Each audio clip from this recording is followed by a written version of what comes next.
സന്തോഷമുള്ള ദൈവമക്കളെ വിശുദ്ധ കാര്യങ്ങളെ ഓർത്തി ദൈവത്തെ മഹത്വപ്പെടുത്താം. ഒരിക്കൽ കൂടെ സന്തോഷത്തോടെ, ഇത്രയും ശബ്ദത്തിൽ പോരാ, മുഴുശക്തിയോടെ ദൈവനാമം വാഴ്ത്തപ്പെടുവാനാകട്ടെ. കർത്താവിന്റെ കൃപയിൽ ആശ്രയിച്ച് തീരുമാനിച്ചായ നമ്മുടെ മഹായോഗത്തിന്റെ പ്രാരംഭ രാത്രിയിൽ നാം കണ്ടുകൊണ്ടിരിക്കുകയാണ്. കഴിഞ്ഞ 16 വർഷക്കാലം ദൈവത്തിന്റെ വലിയ സാന്നിധ്യം നമ്മുടെ കൂടെ ഉണ്ടായിരുന്നു.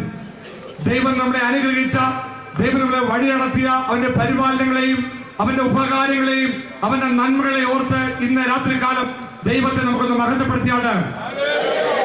കഴിഞ്ഞ 16 വർഷക്കാലം ദൈവം നമ്മെ അനുഗ്രഹിച്ചുവെങ്കിൽ മേലാലും വഴി നടത്താൻ ദൈവം വിശ്വസ്തനാണെന്ന് വിശ്വസിച്ചുകൊണ്ട് ദൈവത്തിന് മഹത്വം കരയറ്റിയാണ്. ഈ പ്രാരംഭ രാത്രിയിൽ ദൈവം നമ്മളെ അനുഗ്രഹിച്ചാൽ സ്തോത്രം ചെയ്താണ്. ദൈവം നമുക്ക് വേണ്ടി അത്ഭുതം ചെയ്യാൻ പോകുന്ന വിശ്വാസത്താൽ ദൈവത്തെ മഹത്വം കരയറ്റിയാണ്. സകല മാനവും മഹത്വവും പുകഴ്ചയും ബഹുമാനവും ദൈവത്തിന് അർപ്പിച്ചാണ്.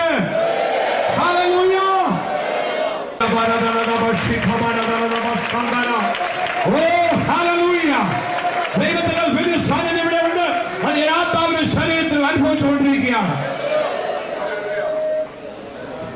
എളിയ ആരംഭങ്ങളെ തുച്ഛീകരിക്കാത്ത ദൈവത്തിന്റെ വലിയ സാന്നിധ്യം നമ്മളോട് കൂടെ ഇരുന്നതിനാൽ ദൈവം നമ്മളെ ഇത്രത്തോളം അനുഗ്രഹിച്ചു.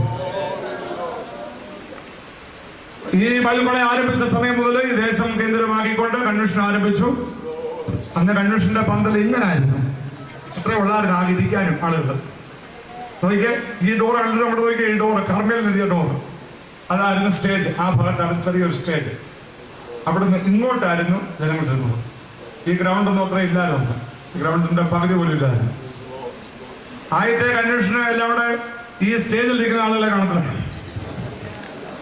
ഈ സ്റ്റേജിൽ ഇരിക്കുന്ന ആളുകൾ അത്രയും ആദ്യത്തെ ദിവസത്തെ കൺവെൻഷൻ ആരംഭിച്ച ആളുകൾ. സ്തോത്രം. അന്നെല്ലാം കൂടെ 250 പേര് ആ കൺവെൻഷൻ ഉണ്ടായിരുന്നെങ്കിൽ ഇന്ന് 2500 അല്ല കടന്നു വരുന്നത്. 10 മടങ്ങ് ദൈവം നമ്മളെ അനുഗ്രഹിച്ചു. നമ്മുടെ ദൈവം ഇടുക്കത്തിന്റെ ഞെരുക്കത്തിന്റെ ദൈവമല്ല, വിശാലതയിലേക്ക് ദൈവം നമ്മളെ വഴി നടത്തുന്ന ദൈവമാണ്. ഹല്ലേലൂയ.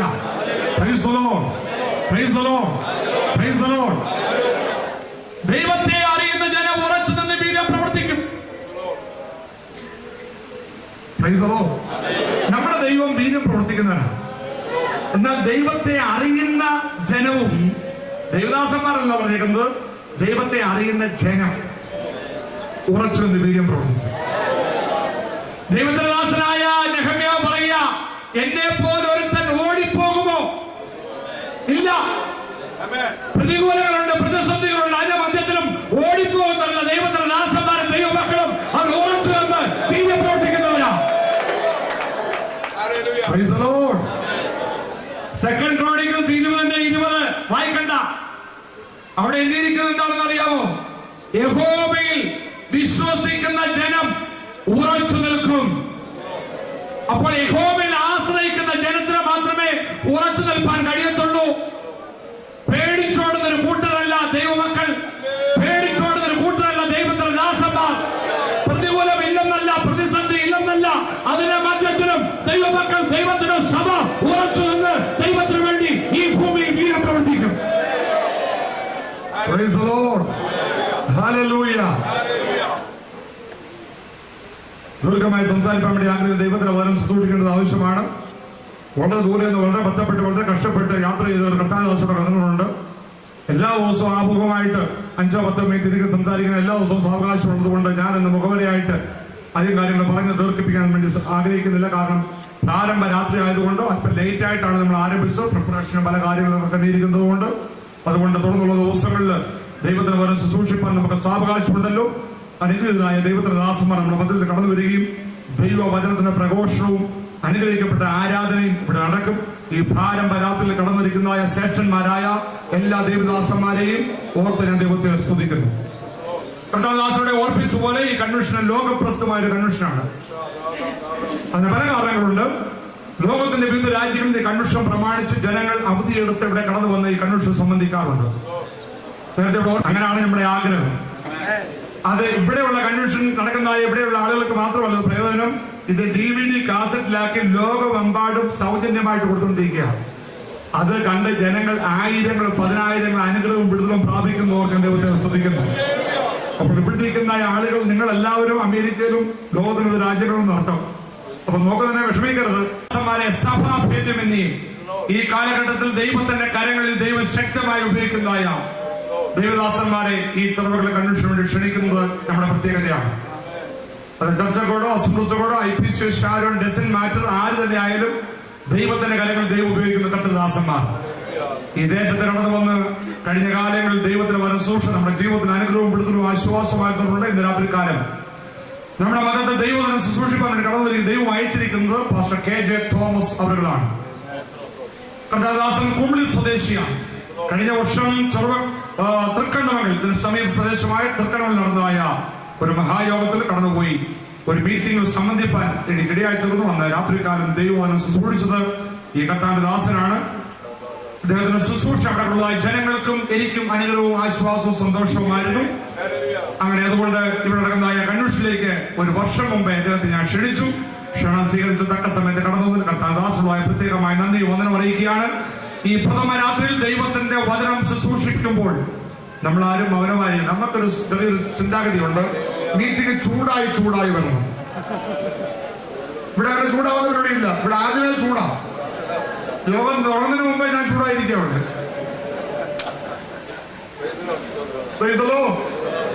ചില സ്ഥലങ്ങളിലുണ്ട് യോഗം മൂത്ത് വരുമ്പോൾ ആള് വരുന്നുണ്ട്. ഇവിടെ യോഗത്തിന്റെ ആരംഭം മുതൽ ഒരുപോലെ അസ്തുണ്ട്. അതുകൊണ്ട് ജനങ്ങൾക്കറിയാം ഈ നല്ല പ്രാസികരൊന്നും ലാസ്റ്റ് വരുന്നത്. ഇവിടെ ആദ്യം മുതലേ നല്ല പ്രാസികരാണ്. അതുകൊണ്ട് ദൈവജനത്തിന് കടന്നു വരാൻ ഒരു സന്തോഷക്കുറവില്ല. സന്തോഷമുള്ള കാര്യങ്ങളെ തന്നെ ദൈവത്തെ മഹത്വപ്പെടുത്തിയാണ്. ദൈവത്തെ മഹത്വപ്പെടുത്തിയാണ്. ഒരു വ്യക്തിയല്ല, ഒരു പ്രസ്ഥാനത്തെയല്ല. ഓ ഹല്ലേലൂയ! രാജാവ് കർത്താവിനെ മഹത്വപ്പെടുത്തിയാണ്. ഓ ദൈവത്തിന്റെ സ്വാധീനം ഇവിടെ ഉണ്ടല്ലോ. ദൈവത്തെ മനസ്സ് സൂക്ഷിക്കുമ്പോൾ നമ്മൾ ആരും ശാന്തമായി മൗനമായി ഇരിക്കാതെ ദൈവത്തെ മഹത്വപ്പെടുത്തിക്കൊണ്ടിരിക്കണം. Celebrating the word of God. ദൈവത്തിന്റെ വചനത്തിന്റെ കേൾവിയുടെ മുമ്പിൽ നമ്മൾ സെലിബ്രേറ്റ് ചെയ്യുകയാണ്, ആഘോഷിക്കുകയാണ്. 119 സംഘത്തിൽ പ്രകാരം പറയുന്നത് നിന്റെ വചനത്തിൽ ഞങ്ങൾ സന്തോഷിക്കുന്നു. പാട്ടുപാടി കൈയടിച്ച് ആത്മാവിൽ ആരാധിക്കുമ്പോൾ മാത്രമല്ല സന്തോഷിക്കുന്നത്, ദൈവവചനം കേൾക്കുമ്പോഴും സന്തോഷിക്കും. കർത്താവദാസൻ ആദ്യമായിട്ടാണ് ഇവിടെ കടന്നു വന്ന് ശുശ്രൂഷിക്കുന്നത്. അതുകൊണ്ട് അദ്ദേഹത്തിന് ഒരു സ്ട്രേഞ്ച് ഫീലിംഗും തോന്നരുതെന്ന് രാത്രികാലം നല്ല സ്വന്തം ഭവനത്തിൽ നിന്ന് ശുശ്രൂഷിക്കുന്നവർ തോന്നണം. അതിനുവേണ്ടി കർത്താവദാസനെ ക്ഷണിക്കുകയാണ്. കരങ്ങളെ അടിച്ച് ദൈവത്തെ മഹത്വപ്പെടുത്തി കർത്താവദാസൻ സ്വീകരിക്കാം. ശക്തിയോടെ ദൈവത്തെ മഹത്വപ്പെടുത്തിക്കൊണ്ട്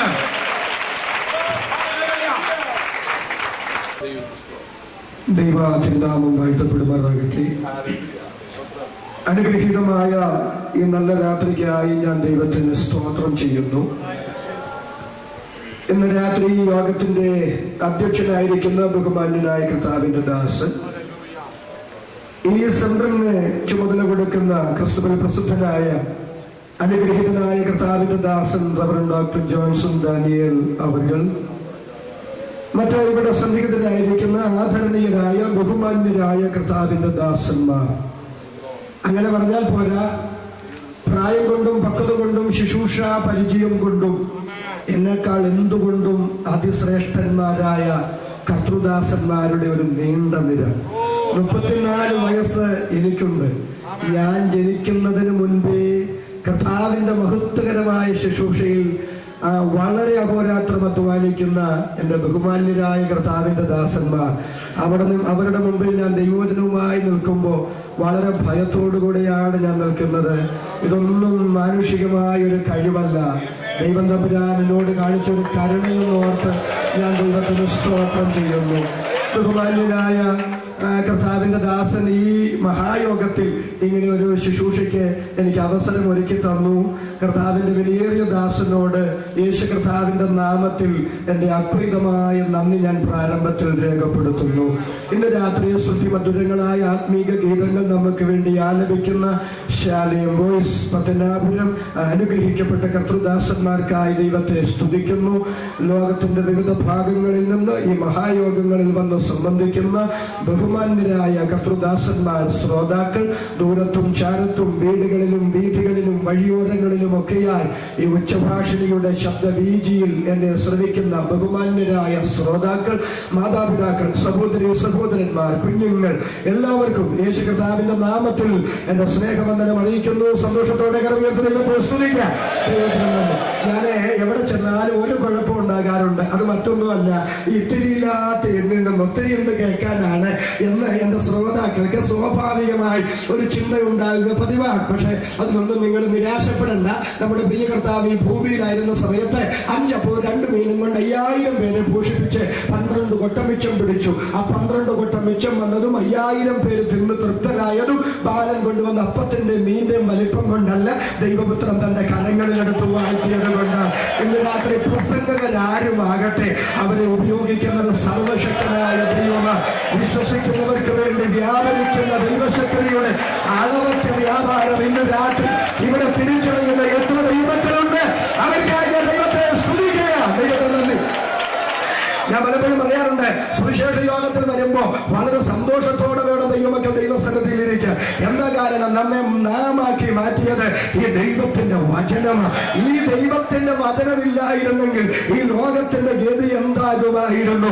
അന്ധകാര ഭൂഖണ്ഡം എന്നറിയപ്പെടുന്ന ആഫ്രിക്കയുടെ അന്തർഭാഗങ്ങളിൽ പ്രവേശിച്ച് അവിടെയുള്ള കിരാതന്മാരും മനുഷ്യഭോജികളും സംസ്കാര ശൂന്യരുമായിരുന്ന ആഫ്രിക്കൻ ജനതയെ സംസ്കാര സമ്പന്നതയിലേക്കും നരസ്നേഹത്തിലേക്കും ദൈവസ്നേഹത്തിലേക്കും കരം പിടിച്ചാനയിച്ചത് ഇരുണ്ട ലോകത്തിലെ വെള്ളി വെളിച്ചമെന്ന അപരനാമത്തിൽ അറിയപ്പെടുന്ന ഈ സുവിശേഷമാണ്. മായാ സംസ്കാരത്തിൽ അടിമപ്പെട്ടിരുന്ന അമേരിക്കയുടെ മണ്ണിൽ ചെന്ന് അവിടെയുള്ള മനുഷ്യനെ മാനത്തേക്ക് ഉയർത്തി മതി മുഖത്തു നിന്ന് കല്ലും മണ്ണും കൊണ്ടുവന്ന് കാണിച്ച് മതിമറന്ന് ആഹ്ലാദിക്കുന്ന ആ മതിമന്മാരാക്കി അവിടുത്തെ മനുഷ്യരെ തീർത്തതും മസ്തിഷ്ക മദന പ്രവീണരായ ശാസ്ത്ര പടുക്കളെ അമേരിക്കയ്ക്ക് ദാനം ചെയ്ത് ഒരു വികസന രാഷ്ട്രമെന്നുള്ള നിലയിൽ ചരിത്രയാത്ര ചെയ്യാൻ പ്രായോജിഭവിച്ചത് സുവിശേഷത്തിന്റെ ലഭ്യത അവിടെ സുലഭമായതുകൊണ്ട് സാമ്രാജ്യത്വ ശക്തികൾ സ്വാഭിമാനം തയ്യാറാക്കിയ സുധീര പടയാളികൾ ഉരുക്ക് തൊപ്പിയും ഇരുമ്പിൽ ആനന്ദരിച്ച മൂർച്ചു കൂർത്തമൂർത്ത കുന്തങ്ങളും മൂർച്ചയേറിയ വാളുവേണ്ടി സമര സഞ്ചയം നടത്തി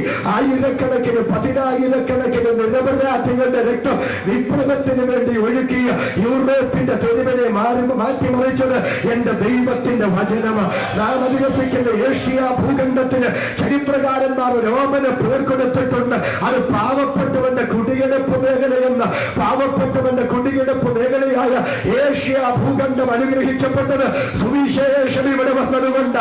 ഇന്ത്യ മഹാരാജ്യത്തിന് ഇത്ര അഭിവൃദ്ധി ഉണ്ടായത് യേശുവിന്റെ വചനം ഇവിടെ വന്നതുകൊണ്ട്. കേരളം ഇത്രയേറെ ഉയർന്നതിന്റെ കാരണം ദൈവത്തിന്റെ വചനം ഇവിടെ വന്നതുകൊണ്ട്. ഈ ചെറുമക്കലും ആയൂരും അഞ്ചലും കൊട്ടാരക്കരയും പത്തനംതിട്ടയും പുല്ലാടും കുമ്പനാടും കോലഞ്ചേരിയും റാന്നിയുമൊക്കെ ഇത്രത്തോളം അനുഗ്രഹിക്കപ്പെടാൻ കാരണം എന്റെ ദൈവത്തിന്റെ വചനം ഇവിടെ വന്നതുകൊണ്ട്. എന്തിനേറെ പറയുന്നു, ജീവൻ പ്രാപിച്ച ദൈവത്തിന്റെ പൈതല് നിനക്കെന്തെങ്കിലും അനുഗ്രഹം അവകാശപ്പെടാനുണ്ടെങ്കിൽ അത് ഈ കറുത്ത വൈദ്യുത വേദപുസ്തകം ചുമക്കാൻ തമ്പുരാൻ നിനക്ക് തന്നെ ഭാഗ്യം കൊണ്ട് മാത്രമാണെന്ന് തിരിച്ചറിഞ്ഞ് ഇന്ന് രാത്രി ദൈവത്തിന് സ്തോത്രം ചെയ്യാൻ എത്ര പേര് തയ്യാറാണ്? അവരവരുടെ കരമുയർത്തി ഇന്ന് രാത്രി ദൈവത്തിന് സ്തോത്രം ചെയ്യുക. ദൈവത്തിന് നന്ദി. നമ്മുടെ ആത്മീക ഭൗതിക ശാരീരിക മാനസിക അനുഗ്രഹങ്ങളുടെ അടിസ്ഥാന ശിലയായ തമ്പുരാന്റെ വചനങ്ങൾക്ക് ഇന്ന് രാത്രി ദൈവം നമുക്ക് കൃപ തന്നല്ലോ. ആ ഒരു നല്ല മനസ്സോടെ കർത്തൃസന്നിധിയിൽ ഇരിപ്പാൻ ദൈവം നമുക്ക് കൃപ ചെയ്യട്ടെ. ഇവിടുത്തെ ടീം എനിക്ക് വളരെ ഇഷ്ടപ്പെട്ടു. വന്നപ്പോഴാണ് ഞാൻ കണ്ടതെങ്കിലും ദൈവത്തെ അറിയുന്ന ജനം ഉറച്ചു നിന്ന് വീര്യം പ്രവർത്തിക്കും. സ്വാതന്ത്ര്യം. ഇന്ന് രാത്രി ഞാൻ എന്റെ മെസ്സേജ് അങ്ങ് ഭേദഗതി ചെയ്തു. ഇവിടെ വന്നപ്പോ ഇന്ന് രാത്രി ഞാൻ എന്റെ യേശുവിനെ നിങ്ങൾക്കൊന്ന് പരിചയപ്പെടുത്തുകയാണ്. നമ്മുടെ ദൈവം ആരെന്ന് ഇന്ന് രാത്രി ഒന്ന് തിരിച്ചറിഞ്ഞ് ഈ സുവിശേഷ യോഗം കഴിയുമ്പോൾ ആത്മാവിൽ ചൈതന്യമുള്ളവരാൽ അന്ധകാര ദുഷ്ടശക്തികളോട് പടവെട്ടാൻ കരുത്തുണ്ട് ഒരു കൂട്ടം പടയാളികളാൽ ഈ യോഗം കഴിഞ്ഞ് കടന്നുപോയത് എന്റെ മാന്യ ശ്രോതാക്കൾക്ക് ദൈവം കൃപ ചെയ്യട്ടെ. എത്ര പേരത് വിശ്വസിക്കുന്നു അവർക്കായി ദൈവത്തെ സ്തുതിക്കുക. ദൈവത്തിന് സ്തോത്രം. വായിക്കാം. വെളിപ്പാട് പുസ്തകം 1-ാം അധ്യായം 1-ാമത്തെ വാക്യം. വെളിപ്പാട് പുസ്തകം 1-ാം അധ്യായം 1-ാമത്തെ വാക്യം. യേശുക്രിസ്തുവിന്റെ വെളിപ്പാട് വേഗത്തിൽ സംഭവിക്കാനുള്ളത്. യേശുക്രിസ്തുവിന്റെ വെളിപ്പാട്. പരിശുദ്ധ ദൈവമേ, ഞങ്ങളുടെ സ്വർഗ്ഗസ്ഥ പിതാവേ, അനുഗ്രഹീതമായ രാത്രിക്കായി നന്ദി.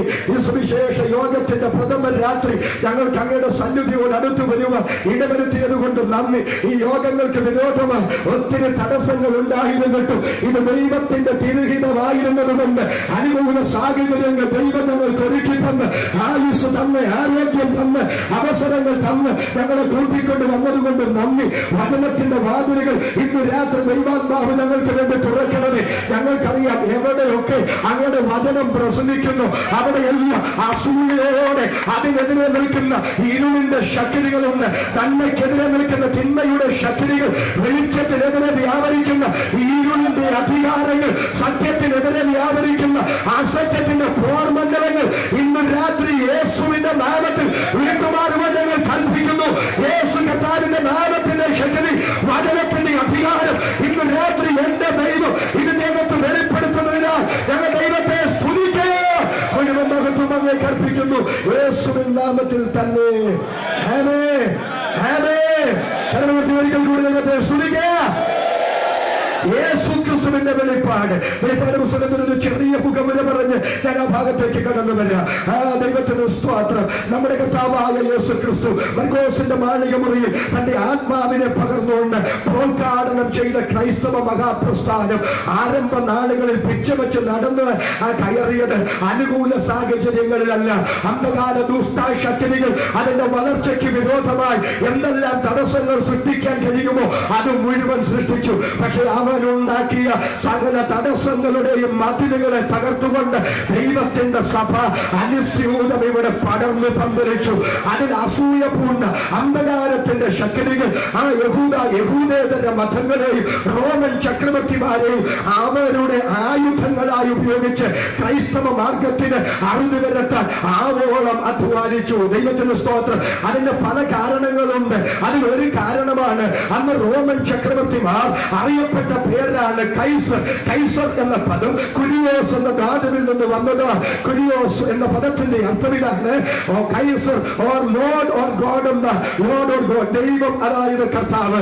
റോമൻ ചക്രവർത്തിമാരുടെ അന്നത്തെ രാജകീയ പ്രഖ്യാപനങ്ങൾ ഇങ്ങനെയാണ് ആരംഭിക്കുന്നത്. അവർ ലോർഡ് ആൻഡ് ഗോഡ്സ്. ഇന്ന ചക്രവർത്തിയുടെ കൽപ്പന നമ്മുടെ ദൈവവും നമ്മുടെ കർത്താവുമായ ചക്രവർത്തി ഇപ്രകാരം അരുളി ചെയ്യുന്നു.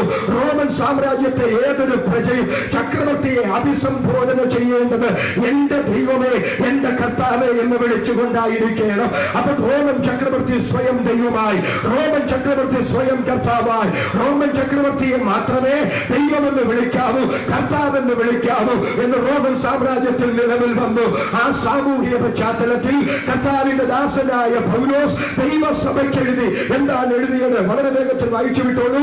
1 Corinthians ലേഖനം 8-ാം അധ്യായം 5-6 വാക്യങ്ങൾ പ്ലീസ്, വളരെ വേഗത്തിൽ. എന്നാൽ ആകാശത്തിലോ ഭൂമിയിലോ ദേവന്മാരെന്ന് പേരുള്ളവർ ഉണ്ടെന്ന് വരെങ്കിലും പിതാവായ ഏകദൈവമേ നമുക്കുള്ളൂ. അവൻ സകലത്തിനും കാരണഭൂതനും നാം അവനായി ജീവിക്കേണ്ടതുമാകുന്നു. യേശുക്രിസ്തു എന്ന ഏക കർത്താവും നമുക്കുണ്ട്. നിങ്ങൾ വളരെ ശ്രദ്ധിച്ചു കേൾക്കുക. ആകാശത്തിന്റെ കീഴിൽ ദേവന്മാരെന്ന് പേരുള്ള അനേകരുണ്ടെങ്കിലും ഒരൊറ്റ ദൈവമേ നമുക്കുള്ളൂ. അത് പിതാവായ ഏകദൈവമാണ്. ഒരൊറ്റ കർത്താവേ നമുക്കുള്ളൂ. അത് യേശു ക്രിസ്തു എന്ന ഏക കർത്താവാണ്. അത് പൗലോസ് എഴുതാനുള്ള പശ്ചാത്തലം ഇതാണ്. റോമൻ സാമ്രാജ്യം പറയുന്നു കൈസറാണ് കർത്താവ്, കൈസറാണ് ദൈവം, കൈസറെ മാത്രമേ കർത്താവ് എന്ന് വിളിക്കാവൂ, കൈസറെ മാത്രമേ ദൈവം എന്ന് വിളിക്കാവൂ. പൗലോസ് ദൈവമക്കളോട് പറഞ്ഞു, അരുണ് നീ വിളിക്കണം, നീ എന്ന് വിളിക്കണം. ഒരൊറ്റ ദൈവമേ ഞങ്ങൾക്കുള്ളൂ. അത് പിതാവായ ഏക ദൈവം, ഒരൊറ്റ കർത്താവേ ഞങ്ങൾക്കുള്ളൂ. അതേ യേശു ക്രിസ്തു എന്ന ഏക കർത്താവ്. സ്വന്തം സന്തോഷത്തോടെ കരമുയർത്തി ഒരിക്കൽ കൂടി ഇന്ന് രാത്രി ദൈവത്തെ സ്തുതിക്കും. ഇതിന് പറയുന്ന പേരാ രക്ഷ. റോമാലേഖനം 10 നിങ്ങൾ വീട്ടിൽ ചെന്ന് വായിച്ചാൽ മതി. എന്താ രക്ഷ എന്ന് പറയുന്നത്? യേശു ദൈവം എന്ന ഹൃദയം കൊണ്ട് വിശ്വസിക്കണം. വിശ്വസിച്ചിട്ട് വീട്ടിൽ പോരാ, വാഗൊണ്ട് ഏറ്റുപറയണം. അപ്പൊ എന്താ രക്ഷ എന്ന് പറയുന്നത്? രക്ഷ വെറുതെ നാവുകൊണ്ട് അത് ഏറ്റുപറയുന്നതല്ല. അതിന്റെ പിന്നിൽ ഒരു സമർപ്പണമുണ്ട്. ആ സമർപ്പണമാ രക്ഷ. എന്താ അതിന്റെ അർത്ഥം? യേശുവിനെ കർത്താവെന്ന് നീ ഏറ്റുപറയണം. അങ്ങനെ ഏറ്റുപറയുമ്പോൾ കൈസറാണ് കർത്താവ് എന്ന് പറയുന്ന നാട്ടിൽ നീ യേശുവാണ് കർത്താവ് എന്ന് ഏറ്റുപറയുമ്പോൾ ഒരുപക്ഷെ കൊല്ലപ്പെടേണ്ടി വന്നേക്കാം. അങ്ങനെ കൊല്ലപ്പെടേണ്ടി വന്നാലും ഞാൻ അറിഞ്ഞ സത്യം ഉറക്ക പറയുമെന്ന് നിനക്കൊരു സമർപ്പണം ഉണ്ടാകുന്നു. അതിന് പറയുന്നതാണ് രക്ഷ. ഒന്നുകൂടെ പറയാം, രക്ഷയുടെ പിന്നിൽ ഒരു സമർപ്പണമുണ്ട്. ഏതാണ് ആ സമർപ്പണം? ഞാൻ എന്നേക്കാൾ, എനിക്കുള്ള സകലത്തെക്കാൾ, എന്റെ ജീവനേക്കാൾ എന്റെ യേശുവിനെ സ്നേഹിക്കുന്നു എന്ന് ഒരു ദൈവ പൈതൽ പരസ്യമായി പ്രഖ്യാപിക്കുന്നതാണ് ശരിയായ രക്ഷയുടെ സമർപ്പണം. വിശ്വസിക്കുന്നവരെ കരമുയർത്തി ഒരിക്കൽ കൂടി ഇന്ന് രാത്രി ദൈവത്തിന് സ്തോത്രം ചെയ്യും. ദൈവത്തിന് സ്തോത്രം. അങ്ങനെ ഔഗസ്തസ് കൈസറുടെ കാലത്ത് ആരംഭിച്ചതും നീറോ ചക്രവർത്തിയിലൂടെ ക്രമബദ്ധമായി പരിണമിച്ചതുമായ ചക്രവർത്തി ആരാധന ഡൊമിനിഷ്യന്റെ കാലഘട്ടമായപ്പോൾ അതിന്റെ അത്യുച്ഛ കോടിയിലേക്ക് എത്തിച്ചേർന്നു. യോഹന്നാൻ അപ്പോസ്തലനെ ഡൊമിനിഷ്യൻ പിടിച്ചിട്ട് തിളച്ച എണ്ണയിലിട്ടു. അതാണ് പാരമ്പര്യം പറയുന്നത്. തിളച്ച എണ്ണയിൽ പച്ചവെള്ളത്തിൽ കിടക്കുന്നത് പോലെ കിടന്നു. അന്നത്തെ രാഷ്ട്രീയ തടവുകാരെ നാട് കടത്തുന്ന പത്മോസ് എന്ന ഏകാന്ത ദ്വീപിലേക്ക് പൊതുജന സമക്ഷം തനിക്കുണ്ടായ അപമാന ഭാരം സഹിക്കവയ്യാതെ യോഹന്നാനെ ഡൊമിനിഷ്യൻ നാട് കടത്തി. ആ ഏകാന്ത ദ്വീപിൽ യോഹന്നാന് മുമ്പ് നാട് കടത്തപ്പെട്ട ആയിരക്കണക്കിന് രാഷ്ട്രീയ തടവുകാർ അവിടെ കടന്നു മരിച്ചു. അവരുടെ തലയോട്ടികളും അസ്ഥിപഞ്ജരങ്ങളും ചിതറിക്കിടക്കുന്ന ഏകാന്ത ദ്വീപിൽ യോഹന്നാൻ എന്ന നാട് കടത്തുമ്പോൾ ഡൊമിനിഷ്യന്റെ അകത്തുണ്ടായിരുന്ന 2-3 ചിന്തയുണ്ട്. ഒന്നാമത്തെ ചിന്ത ഇതാണ്: ആ ഏകാന്ത ദ്വീപിലേക്ക് പോകുന്ന മാനസിക വ്യഥ അനുഭവിച്ച് അവിടെ കിടന്നുരുകുന്ന യോഹന്നാന്റെ അടുക്കൽ അദ്ദേഹത്തിന്റെ സഹഭക്തന്മാരോ കൂട്ടുവിശ്വാസികളോ രക്തബന്ധങ്ങളോ ചെന്ന് ആശ്വസിപ്പിക്കാൻ പാടില്ല.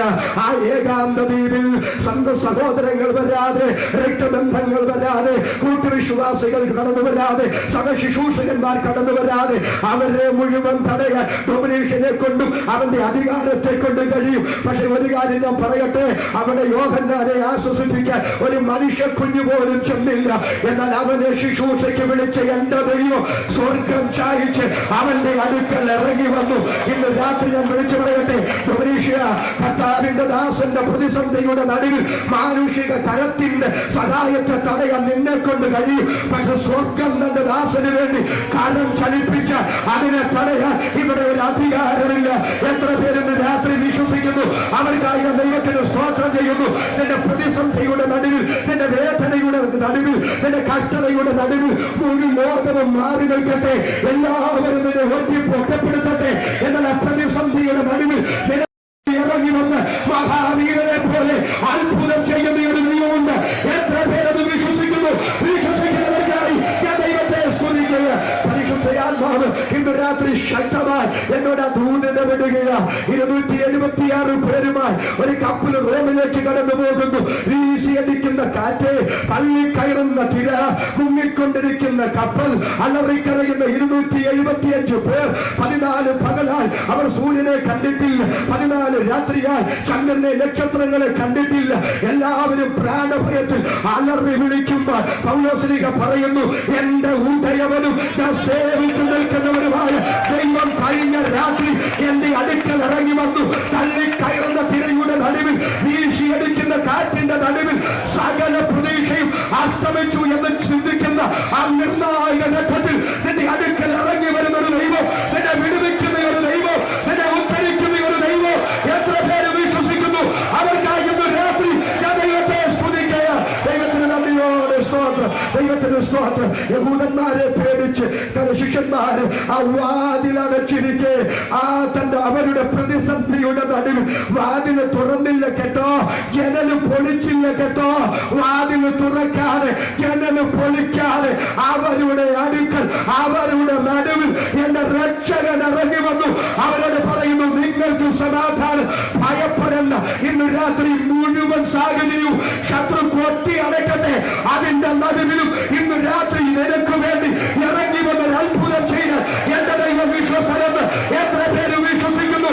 അവർക്കായി ഇന്ന് രാത്രി ഞാൻ ദൈവത്തെ സ്തുതിക്കുക. ഒരിക്കൽ കൂടി ഇന്ന് രാത്രി ദൈവത്തെ സ്തുതിക്കുക. പരിശുദ്ധ ഇന്ന് രാത്രി ശക്തമായി ചില വ്യക്തികളെ ആത്മാവിൽ വിവേചിക്കുക. ദൈവത്തിന് നന്ദി. ആ യോഹന്നാനെ പത്മോസ് എന്ന ഏകാന്ത ദ്വീപിലേക്ക് നാടുകടത്തിയപ്പോ ഡൊമിനിഷ്യന്റെ അകത്തുണ്ടായിരുന്ന രണ്ടാമത്തെ ചിന്ത, ഇനി യോഹന്നാൻ ഒരിക്കലും മടങ്ങി വരരുത് എന്നുള്ള ചിന്തയാണ്. ഡൊമിനിഷ്യന്റെ ചിന്ത നടക്കും. അതിന്റെ തെളിവാണ് അവിടെ കിടക്കുന്ന അസ്ഥിപഞ്ജരങ്ങളും തലയോട്ടികളും. ഡൊമിനിഷ്യൻ മുമ്പ് നാട് കടത്തിയ ഒരൊറ്റ വ്യക്തി പോലും ആ പത്മോസിൽ നിന്നും മടങ്ങി വന്നിട്ടില്ല. എന്നാൽ പത്മോസിൽ നിന്നും മടങ്ങി വന്ന ഒരേ ഒരാൾ അത് അപ്പോസ്തലനായ യോഹന്നാനാണ്. ഇന്ന് രാത്രി എത്ര പേര് വിശ്വസിക്കുന്നു? ദൈവാത്മാവിനോട് ഇങ്ങനെ ഒരു ദൂത് വിളിച്ചു പറയുന്നു, ഇരമ്യാവിനെ ശത്രുക്കളെ പിടിച്ചു, എന്നിട്ടൊരു പൊട്ടക്കിഴിയിലിട്ടു. രാജാവിന് അറിഞ്ഞു. ആ പൊട്ടക്കുഴിയിൽ കിടന്ന് പട്ടിണി കിടന്നവൻ മരിക്കണമെന്നായിരുന്നു ഇട്ടവരുടെ ചിന്ത. എന്നാൽ രാജാവ് ആളയച്ചു. അവര് ചെന്നിട്ട് ആ പൊട്ടക്കിഴിയുടെ അരികത്ത് ചെന്നിട്ട് ആദ്യം എന്താ ചെയ്തെന്നറിയാമോ? പഴം തുണി ഇട്ടുകൊടുത്തു. പുറകെ കയറിട്ട് കൊടുത്തു. അതിന്റെ കാരണം എന്താ? പച്ച ശരീരത്ത് കയറ് കെട്ടി ആ കയറ് മുകളിലേക്ക് വലിച്ചാൽ ആ കയറ് ശരീരത്ത് മുറുകി യിരെമ്യാവിന്റെ ശരീരം മുറിയും, രക്തം പൊടിയും, വേദനയുണ്ടാകും. പക്ഷെ എന്താ ചെയ്തെന്നറിയാമോ? ആദ്യം പഴം തുണി ഇട്ടുകൊടുത്തു. ആ പഴം തുണി ശരീരത്ത് വെച്ചിട്ട് അതിന്റെ മുകളിൽ കയറ് കെട്ടി ആ കയറ് മുകളിലേക്ക് വലിക്കുമ്പോ എന്താ ഗുണം? ഒരു പോറലുണ്ടാകാതെ, ഒരു തുള്ളി രക്തം പൊടിയാതെ, വേദന ഉണ്ടാക്കാതെ യിരെമ്യാവിനെ സ്മൂത്തായി മുകളിൽ കയറ്റാം. എന്താ ഇന്ന് രാത്രി ദൈവാത്മാവിന് പറയാനുള്ള ദൂത്? ഇനി ഒരു കാലത്തും നീ പുറത്തു വരരുതെന്ന് പറഞ്ഞ് ശത്രു നിന്നെ ആക്കിയിരിക്കുന്ന ആ മണ്ഡലത്തിൽ നിന്ന് ആത്മാവിന് രാത്രി ശക്തമായി ഇടപെടുന്നു. ഒരു പോറൽ പോലും ഉണ്ടാകാതെ തന്നെ അത്ഭുതകരമായി പുറത്തു കൊണ്ടുവരാൻ എന്റെ ദൈവത്തിന് പദ്ധതിയുണ്ടെന്ന് ഇന്ന് രാത്രി ആത്മാവ് ഇടപെടുന്നു. വിശ്വസിക്കുന്നവർ കരമടിച്ച് ഇന്ന് രാത്രി ദൈവത്തെ ആരാധിച്ചു വരിക. പരിശുദ്ധ ആത്മാവിന്റെ രാത്രി അതിശക്തമായ നിലയിൽ ആത്മാവിന്റെ ദൂത് പറയുന്നു. എത്ര പേരെ ഏറ്റെടുക്കുന്നു, അവർക്കായി ദൈവത്തെ സ്തുതിക്കുന്നു. നിന്റെ തകർച്ചയിലേക്ക്, നിന്റെ ശുശ്രൂഷയുടെ തകർച്ചയിലേക്ക് നിന്നെ തകർക്കാൻ ശ്രമിക്കുന്ന അന്ധകാര മണ്ഡലങ്ങളുടെ നടുവിൽ ശത്രുദാസന്മാരെ ദൈവാത്മാവ് ഇന്ന് രാത്രി ശക്തമായ ആലോചന പറയുന്നു. നിന്റെ തകർച്ച കാണുവാൻ നിനക്കൊരു മടങ്ങി വരവില്ലാതെ പരാജയപ്പെട്ട് നീ നിൽക്കുന്നത് കാണാൻ ശത്രു ഇന്ന് രാത്രി പദ്ധതി തയ്യാറാക്കുമ്പോൾ ആത്മാവ് വിളിച്ചു പറയുന്നു. ഒരു പോരത് പോലും ഉണ്ടാകാതെ നിന്നെ അത്ഭുതകരമായി അതിൽ നിന്ന് പുറത്തെടുക്കാൻ എന്റെ ദൈവത്തിന് പദ്ധതിയുണ്ടെന്ന് ഇന്ന് രാത്രി ആത്മാവ് ശക്തമായി ഇടപെടുകയോ.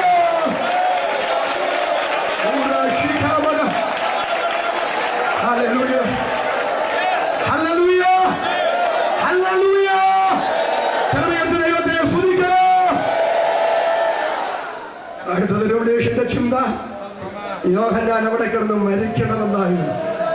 പക്ഷെ എന്റെ ദൈവം എന്താ ചെയ്തെന്നറിയാമോ? യോഹന്നാന്റെ തലയിലോട്ട് കൈവച്ചു. എന്നിട്ട് അവനോട് പറഞ്ഞു, യോഹന്നാനെ നീ എന്റെ കൈയോട് നോക്ക്. മരണത്തിന്റെ പാതാളത്തിന്റെയും താക്കോല് ഡോമിനേഷന്റെ കയ്യിലല്ല, എന്റെ കയ്യിലാ.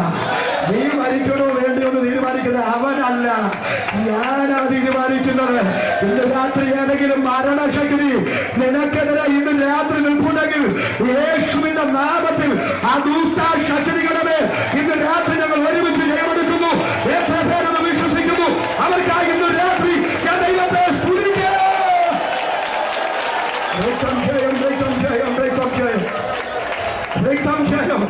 പത്മോസിന്റെ ഏകാന്ത ദ്വീപിൽ യോഹന്നാൻ യേശുവിനെ കാണുകയാണ്. 65 കൊല്ലങ്ങൾക്ക് മുമ്പ് ഒലിവുമലയുടെ മുകളിൽ നിന്ന് കർത്താവ് അവന്റെ കോമളപാദങ്ങൾ പറഞ്ഞു പൊങ്ങി അന്തരീക്ഷത്തിലൂടെ ആ മേഘപാളികൾക്കകത്തും മറയുമ്പോ കൂടി നിന്നവരുടെ കൂട്ടത്തിൽ യോഹന്നാനുമുണ്ട്. ആ വെള്ളി മേഘങ്ങൾക്കകത്ത് എന്റെ കർത്താവ് മറഞ്ഞപ്പോ അവര് ചിന്തിച്ചു കാണാം, വെള്ളി മേഘങ്ങളൊന്ന് വഴി മാറിയിരുന്നെങ്കിൽ രക്ഷകനെ ഒന്നുകൂടെ കാണാമായിരുന്നു. പക്ഷെ അത് സംഭവിച്ചില്ല. കണ്ടത് 2 ദൂതന്മാരെയാ.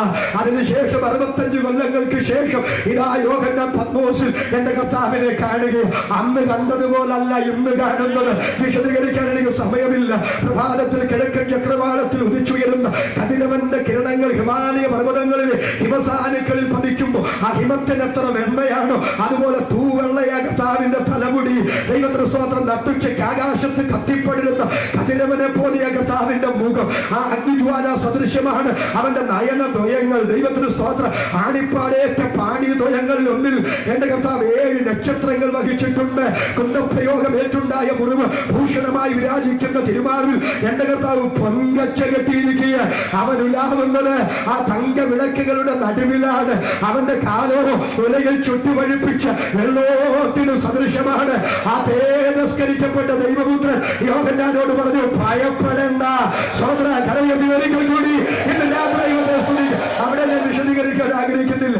ഇത് പറഞ്ഞിട്ട് അടുത്തത് യോഹന്നാനോട് പറയുന്നു, നീ എഴുതുക. എന്തെഴുതണം? 3 കാര്യം എഴുതണം. 1 നീ കണ്ടത്, 2 ഇപ്പോഴുള്ളത്, 3 മേലാൽ സംഭവിക്കാനുള്ളത്. എന്താണ് നീ കണ്ടത്? അത് തേജസ്കരിക്കപ്പെട്ട ദൈവപുത്രൻ. 2 എന്താണ് ഇപ്പോഴുള്ളത്? 7 സഭകൾ. 3 മേലാൽ സംഭവിക്കാനുള്ളത്. ദൈവസഭയുടെ ഉത്പ്രാപണത്തിന് ശേഷം നാളെയുടെ നീളയിൽ ഇവിടെ സംഭവിക്കേണ്ട സംഭവ വികാസങ്ങളുടെ ഒരു വെളിപ്പാട്. അതല്ലെങ്കിൽ രാത്രി നമ്മുടെ ചിന്ത ഇവിടെ ക്രമീകരിച്ചിരിക്കുന്ന ആ തീമിനോട് ബന്ധപ്പെട്ടാണ് ഒരു കാര്യം നിങ്ങളെ ഓർമ്മിപ്പിക്കാൻ ഞാൻ ആഗ്രഹിക്കുന്നത്. അവിടെ 3 കാര്യങ്ങൾ. 1 നീ കണ്ടത്, 2 ഇപ്പോഴുള്ളത്, 3 മേലാൽ സംഭവിക്കാനുള്ളത്. ഇപ്പോഴുള്ളതും മേലാൽ സംഭവിക്കാൻ പഠിപ്പാനുള്ളതും ഞാൻ വിശദീകരിക്കാൻ ആഗ്രഹിക്കുന്നില്ല. ഒന്നാമത്തേത് ഇതാണ് നീ കണ്ടത്, അതാണ് നമ്മുടെ വിഷയം. യേശു ക്രിസ്തുവിന്റെ വെളിപ്പാട്.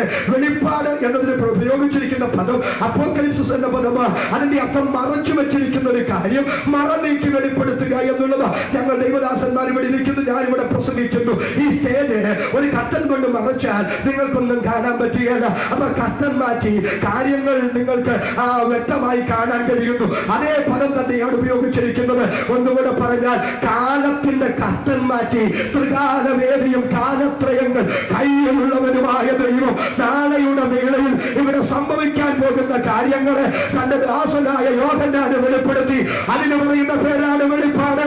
സന്തോഷത്തോടെ ഒരിക്കൽ കൂടി ഇന്ന് രാത്രി ദൈവത്തിന് സ്തോത്രം. അതവിടെ നിൽക്കട്ടെ, ദൈവത്തിന് സ്തോത്രം. ഇവിടെ ഒന്നാമത്തെ വാക്യം യേശു ക്രിസ്തുവിന്റെ വെളിപ്പാട്. അതിനെ സംബന്ധിച്ച് ഒരു കാര്യം ഞാൻ പറയുന്നു. യേശു ക്രിസ്തുവിന്റെ വെളിപ്പാട് എന്ന പദത്തിന്റെ യേശു ക്രിസ്തുവിനെ സംബന്ധിച്ചുള്ള വെളിപ്പാട്, യേശു ക്രിസ്തുവിനെ കുറിച്ചൊരു വെളിപ്പാട്. ദൈവത്തിന് നന്ദി. ഭാവികാല വെളിപ്പാടല്ല, അതിന്റെ അപ്പുറത്ത് യേശു ക്രിസ്തുവിനെ സംബന്ധിച്ച് യേശു ക്രിസ്തുവിനെ കുറിച്ച് ഒരു വെളിപ്പാട്. ദൈവത്തിന് നന്ദി. അപ്പൊ വെളിപ്പാടെന്ന് പറഞ്ഞാൽ മറച്ചു വെച്ചിരിക്കുന്ന കാര്യം മറനീക്കി വെളിപ്പെടുത്തുന്നതാണെങ്കിൽ ഞാനൊരു കാര്യം നിങ്ങളോട് ചോദിക്കുന്നു. യേശു ക്രിസ്തുവിനെ കുറിച്ച് ഒരു വെളിപ്പാടിന്റെ ആവശ്യകതയുണ്ടോ? എന്തുകൊണ്ടാണ് ഞാനത് ചോദിക്കുന്നത്? മറച്ചു വെച്ചിരിക്കുന്ന ഒരു കാര്യം മറനീക്കി വെളിപ്പെടുത്തുന്നതാണ് വെളിപ്പാടെങ്കിൽ എന്തുകൊണ്ട് യേശുവിനെ കുറിച്ചൊരു വെളിപ്പാട് വേണ്ടി വന്നു? യേശു മറഞ്ഞിരുന്നവനാണോ? അല്ല. യേശുവിന്റെ ജനനം നിങ്ങളൊന്ന് നോക്കിക്കേ. നമുക്കറിയാം, ഈ ലോകത്ത് ഒരു ദരിദ്രനായ വ്യക്തികളാണെങ്കിലും ഒരു സ്ത്രീ ഡെലിവറി ചെയ്യുന്നു, പ്രസവിക്കുന്നു. ആ പ്രസവിക്കുന്ന സമയത്ത് ആ പ്രസവശേഷം ആ അമ്മയ്ക്കും കുഞ്ഞിനും ഏത് ചെറ്റക്കുടിലാണെങ്കിലും ഒരു പ്രത്യേക പ്രൈവസി ഉണ്ട്. എല്ലാവർക്കും കാണാവുന്നത് പോലെ ആ അമ്മയെയും കുഞ്ഞിനെയും ഇടില്ല. ആ കുടിലിന്റെ ഒരു മൂലയ്ക്ക് ഒരു കട്ടൻ കണ്ടെങ്കിലും മറച്ച് ആ അമ്മയ്ക്കും കുഞ്ഞിനും ഒരു സുരക്ഷിതത്വം കൊടുക്കും. അത് സാധാരണമാണ്. പക്ഷെ ഇന്ന് രാത്രി നിങ്ങൾ യേശുവിന്റെ ജനനം നോക്കൂ. ഏതോ ഒരു ഗുഹയ്ക്കകത്താണ് എന്റെ കർത്താവ് പിറന്നു വീഴ്ത്തപ്പെട്ടത്. പക്ഷെ അവനെ കിടത്തിയത് ഒരു പുൽത്തൊഴുത്തില്ല. അർത്ഥമെന്താ?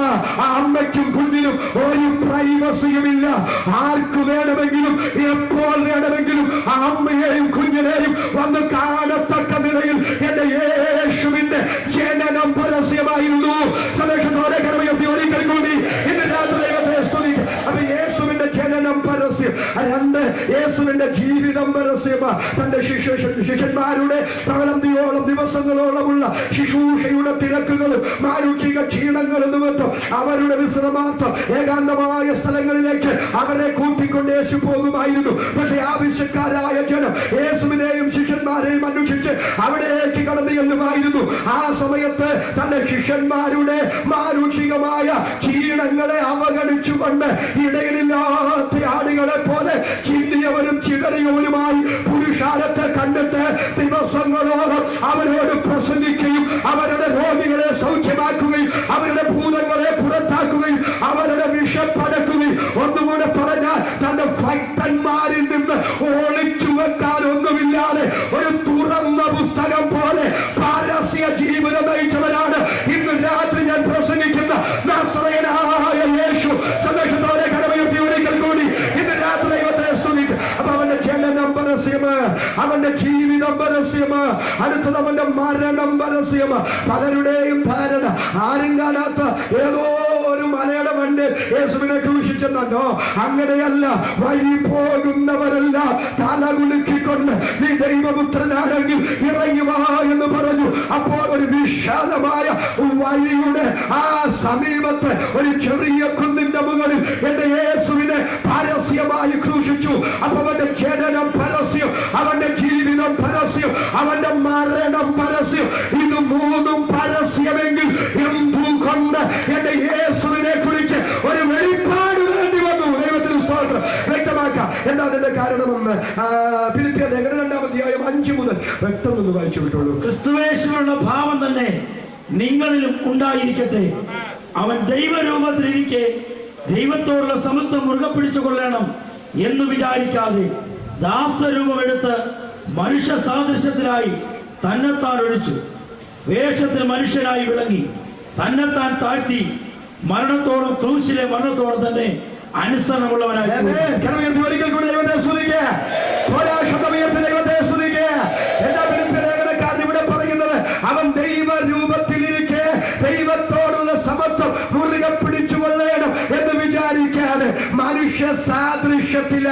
വിശദീകരിക്കാൻ ഞാൻ ആഗ്രഹിക്കുന്നില്ല. കർത്താവ് ഈ ഭൂമിയിലായിരുന്ന സമയത്ത് തന്റെ ദൈവത്വമല്ല, ദൈവത്വത്തിന്റെ മഹത്വം വേണ്ടാന്ന് വെച്ചു. ദൈവത്തിന് നന്ദി.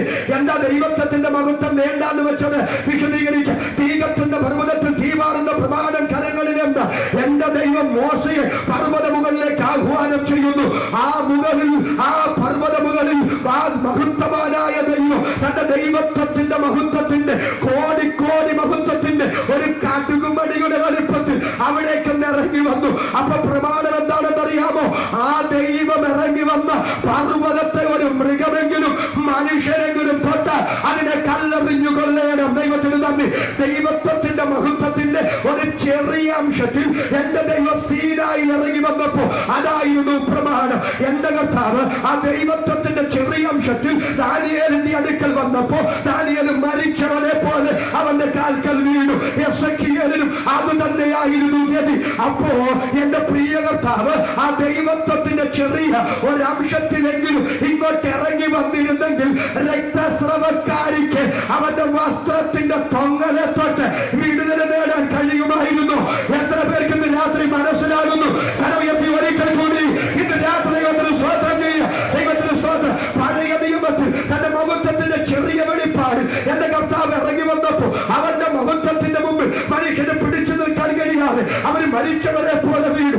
അതുകൊണ്ട് തന്നെ എന്റെ പ്രിയ കർത്താവ് അവന്റെ ദൈവത്വത്തിന്റെ മുഴുവൻ മഹത്വവും വേണ്ടാന്ന് വെച്ച് മനുഷ്യ സാദൃശ്യത്തിലായി ദരിദ്രനായി ഭൂമിയിൽ പിറന്നു വീണു.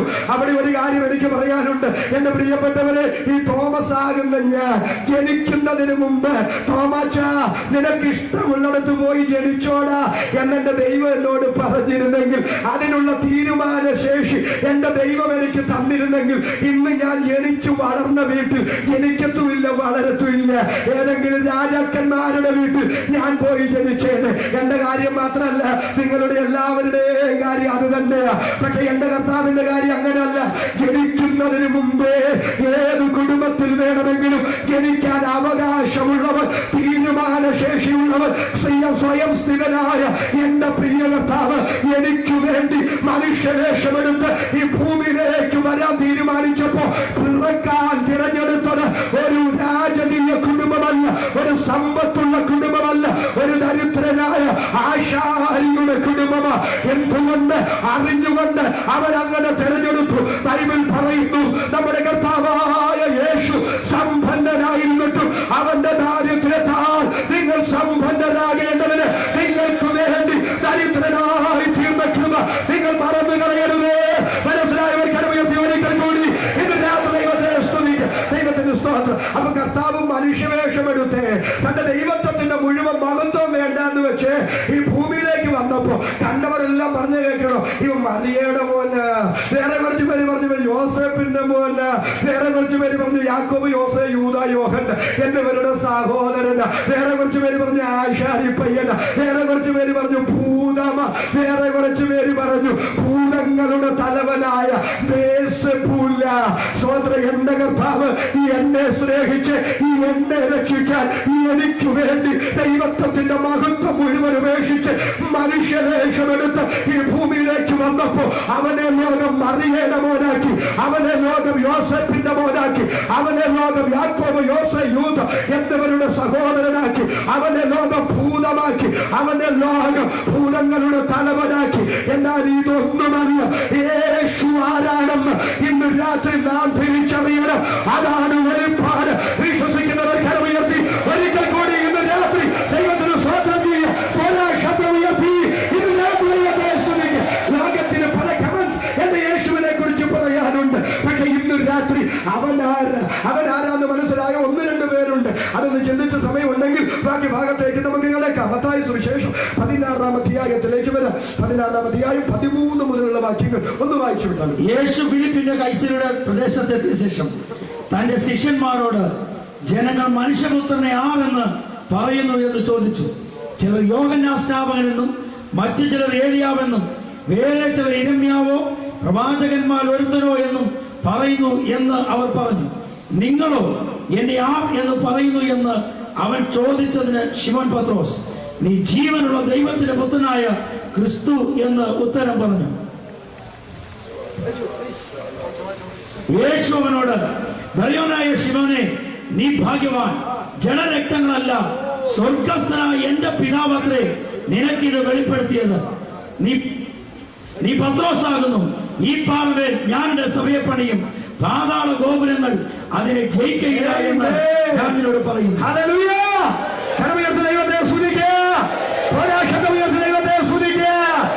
ഫിലിപ്പിന്റെ കൈസരിയിൽ എന്റെ യേശു വന്ന് നിൽക്കുന്നു. അവിടെ യേശു ശിഷ്യന്മാരോട് ചോദിക്കുന്നു, പുരുഷാരവനെ കുറിച്ച് എന്താ പറയുന്നത്? ഫിലിപ്പിന്റെ കൈസരിയിൽ വെച്ച് തന്നെ യേശു ആ ചോദ്യം ചോദിക്കാൻ ഒരു കാരണമുണ്ട്. മതത്തിന്റെ ഈറ്റില്ലമാണ് ആ ഫിലിപ്പിന്റെ കൈസരിയ. രണ്ട് കൈസരിയ നമുക്ക് വേദപുസ്തകത്തിൽ കാണാം. പുതിയ നിയമകാലത്തെ പാലസ്തീൻ നാട് എന്ന മാപ്പ് നിങ്ങൾ വീട്ടിൽ ചെന്നുമായി നോക്കിയാൽ മതി. ഇപ്പോൾ ആരും നോക്കാൻ തുനിയരുത്. വേദപുസ്തകത്തിന്റെ അവസാന പേജുകളിലുണ്ട്. അവിടെ രണ്ട് കൈസരിയുണ്ട്. ഒന്ന് കർമ്മേൽ പർവ്വതത്തോട് ബന്ധപ്പെട്ട കൈസരിയ, രണ്ട് ഹെർമോൻ പർവ്വതത്തോട് ബന്ധപ്പെട്ട കൈസരിയ. കർമ്മേൽ പർവ്വതത്തോട് ബന്ധപ്പെട്ട കൈസരിയ അത് പണിത് വലിയ ഹെരോദ രാജാവാണ്. അതൊരു തുറമുഖമാണ്. ആ തുറമുഖത്ത് വലിയ ഹെരോദ രാജാവ് ഒരു പട്ടണം പണിതു. ആ പട്ടണത്തിന് ആ റോമൻ ചക്രവർത്തിയെ പ്രസാദിപ്പിക്കേണ്ടതിന് അതിന് കൈസരിയ എന്ന പേര് കൊടുത്തു. അദ്ദേഹത്തിന്റെ മകനാണ് ഹെരോദ ഫിലിപ്പ്. അദ്ദേഹം ഹെർമോൻ പർവ്വതത്തോട് ബന്ധപ്പെട്ട സ്ഥലത്ത് ആ ഒരു കൈസരുടെ ക്ഷേത്രം പണിതു. ആ ക്ഷേത്രത്തിന്റെ അകത്ത് കൈസരുടെ വിഗ്രഹം ഉണ്ടാക്കി വെച്ചു. എന്നിട്ട് അപ്പൻ പണിത തുറമുഖ പട്ടണമായ കൈസരിയ അല്ല, ഈ കൈസരിയ എന്ന് തിരിച്ചറിയിക്കാൻ അതിന് ഫിലിപ്പിന്റെ കൈസരിയ എന്ന് പേര് കൊടുത്തു. ഒന്നുകൂടെ പറഞ്ഞാൽ, അപ്പൻ വലിയ ഹെരോദ രാജാവ് ഒരു തുറമുഖ പട്ടണം കർമ്മേൽ പർവ്വതത്തോട് ബന്ധപ്പെട്ട് പണിത് അതിന് കൈസരിയ എന്ന് പേര് കൊടുത്തു. മകൻ ഫിലിപ്പ് ഹെർമോൻ പർവ്വതത്തോട് ബന്ധപ്പെട്ട ആ സ്ഥലത്ത് മനോഹരമായൊരു ക്ഷേത്രം പണിത് കൈസരുടെ വിഗ്രഹം ഉണ്ടാക്കി വെച്ച് അതിന് കൈസരിയ എന്ന് പേര് കൊടുത്തു. അപ്പന്റെ കൈസരിയ അല്ല, എന്റെ കൈസരിയ എന്ന് തിരിച്ചറിയിക്കാൻ അതിന് ഫിലിപ്പിന്റെ കൈസരിയ എന്ന് പേര് കൊടുത്തു.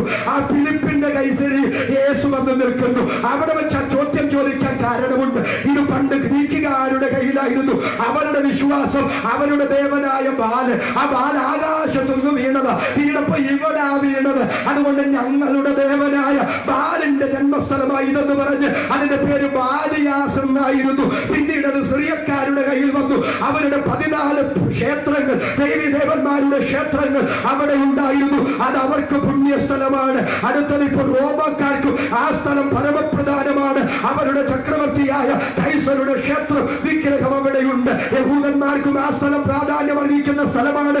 അവരുടെ പുണ്യ നദിയായ യോർദാൻ നദി ആരംഭിക്കുന്നത് അവിടെ നിന്നാണ്. അപ്പോ ഗ്രീക്കുകാരോട് ചോദിച്ചാൽ അവര് പറയും ഇത് ഞങ്ങളുടെ ദേവനായ ബാലിന്റെ ജന്മസ്ഥലമാണ്. സിറിയക്കാരോട് ചോദിച്ചാൽ അവര് പറയും ഇത് ഞങ്ങളുടെ ദേവന്മാരുടെ ആവാസ സ്ഥലമാണ്. അടുത്തത് റോമക്കാരോട് ചോദിച്ചാൽ അവര് പറയും ഇത് ഞങ്ങളുടെ കൈസരുടെ സ്ഥലമാണ്. ഞങ്ങളുടെ ദൈവമായ കൈസരുടെ ക്ഷേത്രം ഇവിടെയുണ്ട്. യഹൂദന്മാരോട് ചോദിച്ചാൽ അവര് പറയും ഞങ്ങളുടെ പുണ്യ നദിയായ യോർദാൻ നദി ആരംഭിക്കുന്നത് ഇവിടെ നിന്നാണ്. അപ്പൊ മതസങ്കല്പങ്ങളുമായി കെട്ടിവിടഞ്ഞു കിടക്കുന്ന ആ നാട്ടിൽ കാലൂന്നിക്കൊണ്ട് എന്റെ യേശു ചോദിക്കുന്നു, ഈ ജനത്തിന് ഇതിൽ നിന്ന് വ്യത്യസ്തമായി എന്നെ കുറിച്ച് എന്താണ് പറയാനുള്ളത്? സന്തോഷത്തോടെ കരമുയർത്തി ഒരിക്കൽ കൂടി ഇന്ന് രാത്രി സ്തുതിക്ക്. ഇന്ന് രാത്രി എന്തൊക്കെയാ പറഞ്ഞതെന്ന് വിശദീകരിക്കാൻ സമയമില്ല. ചൊല്ലി പറഞ്ഞ് ഏലിയാവ്, ചൊല്ലി പറഞ്ഞത് ആ യോഹന്നാൻ സ്നാപകൻ, വേറെ ചൊല്ലി പറഞ്ഞ് യിരെമ്യാവ്. ഇതൊക്കെ പറയാൻ ഒത്തിരി കാര്യമുണ്ട്. ഈ മനുഷ്യർക്ക് ഈ സത്യം കേൾക്കുന്നതിനേക്കാൾ ഇഷ്ടം അസത്യം കേൾക്കുന്നത്. ദൈവത്തിൽ ഈ അതിശയോക്തി കലർന്ന കാര്യങ്ങൾ കേൾക്കാൻ മനുഷ്യർക്ക് അങ്ങനെ തൃഷ്ണ കൂടുതൽ. സത്യം പറഞ്ഞാൽ നമ്മുടെ ആൾക്കാർ ഉറക്കും, നല്ല കൂർക്കം വലിച്ചുറക്കും. ഈ ആവശ്യമില്ലാത്ത അതിശയോക്തികളൊക്കെ പറഞ്ഞാൽ പിന്നെ എന്നിട്ട് പിന്നെ എന്ത് രജിവ നമുക്ക് കേൾക്കാം. ദൈവത്തിൽ നന്ദി. അതുകൊണ്ടാണ് ഈ കാര്യങ്ങൾ അതിശയോക്തി കൂട്ടിക്കുഴച്ച് ഇന്ന് മനുഷ്യനെ വഞ്ചിക്കാൻ പലതും മനുഷ്യൻ ചെയ്തുകൊണ്ടിരിക്കുന്നത്. പക്ഷെ ഇന്ന് രാത്രി ഞാൻ വിളിച്ചു പറയാ, വേദപുസ്തകത്തിന്റെ അതിശയോക്തിയില്ല, ഇതിന് സത്യം മാത്രമേ പറയാനുള്ളൂ.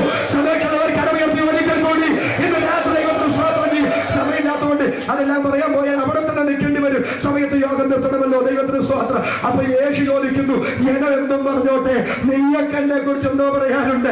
ആ 11 പേര് തല ചൊറിയുക, ഇതിനേക്കാൾ എന്തോ നല്ലത് ഞങ്ങൾ പറയാനാണെന്നും കൊണ്ട് ഉടനെ പത്രോസ് ചാടി എണീറ്റ് പറയാ, ജീവനുള്ള ദൈവത്തിന്റെ പുത്രനായ ക്രിസ്തുവാണ്. ഉടനെ യേശു പറയുന്നത് കേൾക്കണോ? ബറിയോനായ ശിമോനെ, നീ ഭാഗ്യ പറയുവാൻ നിനക്ക് ജഡരക്തങ്ങളല്ല ഇത് വെളിപ്പെടുത്തി തന്നത് സ്വർഗസ്ഥനായ എന്റെ പിതാവ്. നീ പറഞ്ഞില്ലേ ഞാൻ ജീവനുള്ള ദൈവത്തിന്റെ പുത്രനായ ക്രിസ്തുവാണെന്ന്? അതൊരറിവല്ല, അതിനേക്കാൾ ഉപരി എന്റെ പിതാവ് നിനക്ക് തന്നെ വെളിപ്പാട്. വിശ്വസിക്കുന്നവർ കല ഉയർത്തി ഇന്ന് രാത്രി സ്തുതിക്ക്. ഇന്ന് രാത്രി ആസന്നിഗ്ധമായി ഞാൻ വിളിച്ചു പറയട്ടെ, യേശു ക്രിസ്തുവിനെ ഇന്ന് രാത്രി നീ അറിയുക എന്ന് പറഞ്ഞ് അത് ബുദ്ധി കൊണ്ടുള്ള ഒരറിവല്ല, അതിനേക്കാൾ ഉപരി സ്വർഗം നിനക്ക് തുറന്നു വരുന്ന ഒരു വെളിപ്പാടാണ്. ഇന്ന് രാത്രി ദൈവത്തെ സ്തുതിക്കുന്നു. എത്ര പേർ മനസ്സിലാക്കുന്നു? അവർക്കായി ഇന്ന് രാത്രി ദൈവത്തെ വാഴ്ത്തുക.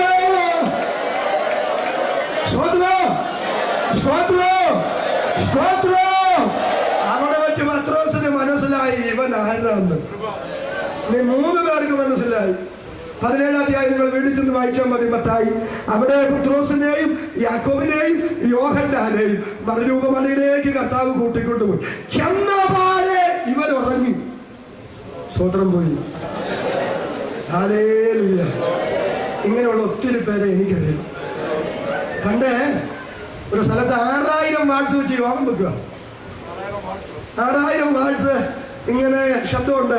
ജനയോഗത്തിൽ സംബന്ധിച്ചുകൊണ്ടിരിക്കും. അപ്പൊ അടുത്ത 100 മീറ്ററിന് അപ്പുറത്ത് താമസിക്കുന്ന മനുഷ്യൻ പോലീസ് സ്റ്റേഷനിൽ കൊണ്ട് കംപ്ലൈന്റ് കൊടുത്തു, എന്റെ മുന്നേ സാറേ കിടന്നുറങ്ങാൻ വയ്യ, ഭയങ്കര ശബ്ദം. എസ് ഐ അതിന് അന്വേഷിക്കാൻ അങ്ങോട്ട് വന്നു. അദ്ദേഹം 300 വാര അകലെ വന്നപ്പോഴേ മനസ്സിലായി ഭയങ്കര ശബ്ദം. എന്നാൽ ഇവന്മാരോട് 2 എണ്ണം പറയണമെന്നും കൊണ്ട് അദ്ദേഹം അവിടേക്ക് നടന്നു വന്നപ്പം 6000 വാട്സിന് മുമ്പിൽ ശരിക്ക് ജനം ഇരുന്ന് ഉറങ്ങുന്നു. അദ്ദേഹം ആ പെറ്റീഷൻ കൊടുത്തവരോട് എന്ന് പറഞ്ഞാൽ നീ പറഞ്ഞത് സത്യം, പക്ഷെ 6000 വാട്സിന് തൊട്ടു മുന്നിലിരുന്ന് അവർക്ക് ഉറങ്ങാമെങ്കിൽ നിനക്ക് ഈ വീട്ടിൽ കിടന്നുറങ്ങിക്കൂടെ? അപ്പം അതിന് കാരണം മറ്റൊന്നുമല്ല, നമുക്ക് യോഗത്തിൽ വരുമ്പോൾ സമാധാനം ഉള്ളത് കൊണ്ടാണ് ഉറങ്ങുന്നത്. പക്ഷെ അതിന് വേറൊരു മറുവശം കൂടെ ഉണ്ട്. സമാധാനം യോഗത്തിൽ വരുമ്പോഴേ ഉള്ളൂ ദൈവത്തിനുള്ള. അതുകൊണ്ട് വീട്ടിൽ സമാധാനം ഉള്ളവന് യോഗത്തിൽ ഉറങ്ങേണ്ട ഗതികളില്ല.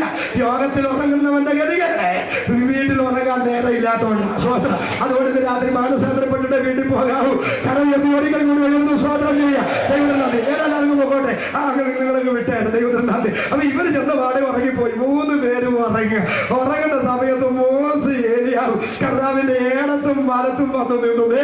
ലോകത്തിൽ ഒരലക്കുകാരനെ അലക്ക് വെളുപ്പിക്കാൻ കഴിയാത്തവര് എന്റെ കർത്താവിന്റെ വസ്ത്രം തൂവെള്ളയാ. നട്ടുച്ചയ്ക്ക് ആകാശത്ത് കത്തിപ്പടർന്ന കതിരവരെ പോലെ എന്റെ കർത്താവിന്റെ മുഖം ഇങ്ങനെ ശോഭിക്കുക. പാത്രോസ് കണ്ണു തിരിഞ്ഞു നോക്കാൻ കണ്ണത് വിശ്വസിക്കാൻ കഴിഞ്ഞില്ലതേ. ലോകത്തിൽ ഒരു അലക്കുകാരനും അലക്ക് വെളുപ്പിക്കാൻ കഴിയാത്തവര് അവന്റെ വസ്ത്രം തൂവെള്ള തേജസ്കരിക്കപ്പെട്ട ദൈവപുത്രൻ. ഉടനെ കർത്താവിനോട് പത്രോസ് പറയുന്നു, കർത്താവേ നാം ഇവിടെ ഇരിക്കുന്നത് നല്ലത്. ഞങ്ങൾ 3 കുടിലുണ്ടാക്കാം. ഒന്ന് മോശയ്ക്കും ഒന്ന് ഏലിയാവിനും ഒന്നും നിനക്കും. ഇത്രയും പറഞ്ഞത് മോശ ഏലിയാവും പോയി. കർത്താവ് സാധാരണ നിലയിലായി. ദൈവത്തിന് സ്വന്തം ഞാനൊരു കാര്യം വിളിച്ചു പറയാൻ പോവാ. അവിടെ വെച്ച് ഇവർക്ക് 3 പേർക്കും മനസ്സിലായി. നാട്ടുകാരി പറയുന്നത് പോലെ ഇവൻ മറിയയുടെ മോനല്ല, ഇവൻ യോസേഫിന്റെ മോനല്ല, ഇവൻ യാക്കോബ് യോസയൂദ എന്നിവരുടെ സഹോദരനല്ല, ഇവൻ ഭൂതമല്ല, ഇവൻ സാക്ഷാൽ ദൈവമാ, ഇവൻ ജീവനുള്ള ദൈവമാ, ഇവൻ മഹത്വവാനായ ദൈവമാ. എത്ര പേരത് വിശ്വസിക്കുന്നു? വിശ്വസിക്കുന്നവർ കരമുയർത്തി ഒരിക്കൽ കൂടി ഇന്ന് രാത്രി നന്ദിയോടെ സ്വന്തം ചെയ്യുക. വിശ്വസിക്കുന്നവർ കരമടിച്ചാൽ നിമിഷം ഇന്ന് രാത്രി ദൈവത്തെ ആരാധിക്കുക. ഇന്ന് രാത്രി യേശുവിനെയാണ് നാം ഇവിടെ ഉയർത്തുന്നത്. യേശുവിനെ ഇന്ന് രാത്രി ഞാനിവിടെ ഉയർത്തുക. വിശ്വസിക്കുന്നവർ കരമടിച്ച് അതിശക്തിയോട് ഇന്ന് രാത്രി ദൈവത്തെ ആരാധിക്കുക. ഈ ചെറുമക്കൾ കൺവെൻഷനിൽ യേശുവാണെന്ന് ഈ ദിവസങ്ങളിൽ വെളിപ്പെടട്ടെ. അത് പ്രസംഗം മാത്രമല്ല, പ്രസംഗത്തിലൂടെ ധ്യാനിക്കുന്ന ദൈവശക്തി ദൈവം തെളിയിക്കട്ടെ.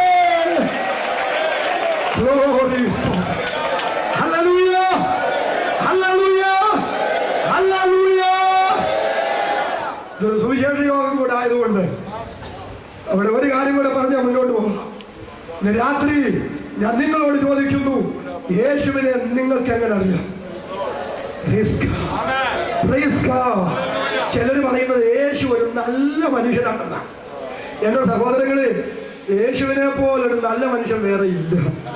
ചുരുക്കി പറഞ്ഞ പിശാചിന് പോലും ഇന്ന് ഒരു കുറവ് നിന്നിലുണ്ട് പറയാൻ കഴിയാതെ പരിശുദ്ധ ജീവിതം നയിച്ച ഒരൊറ്റ വ്യക്തിത്വ വിശേഷം എന്റെ നസ്രയനായ യേശുവാകയാൽ ഇന്ന് രാത്രി ഞാൻ ദൈവത്തെ സ്തുതിക്കുന്നു.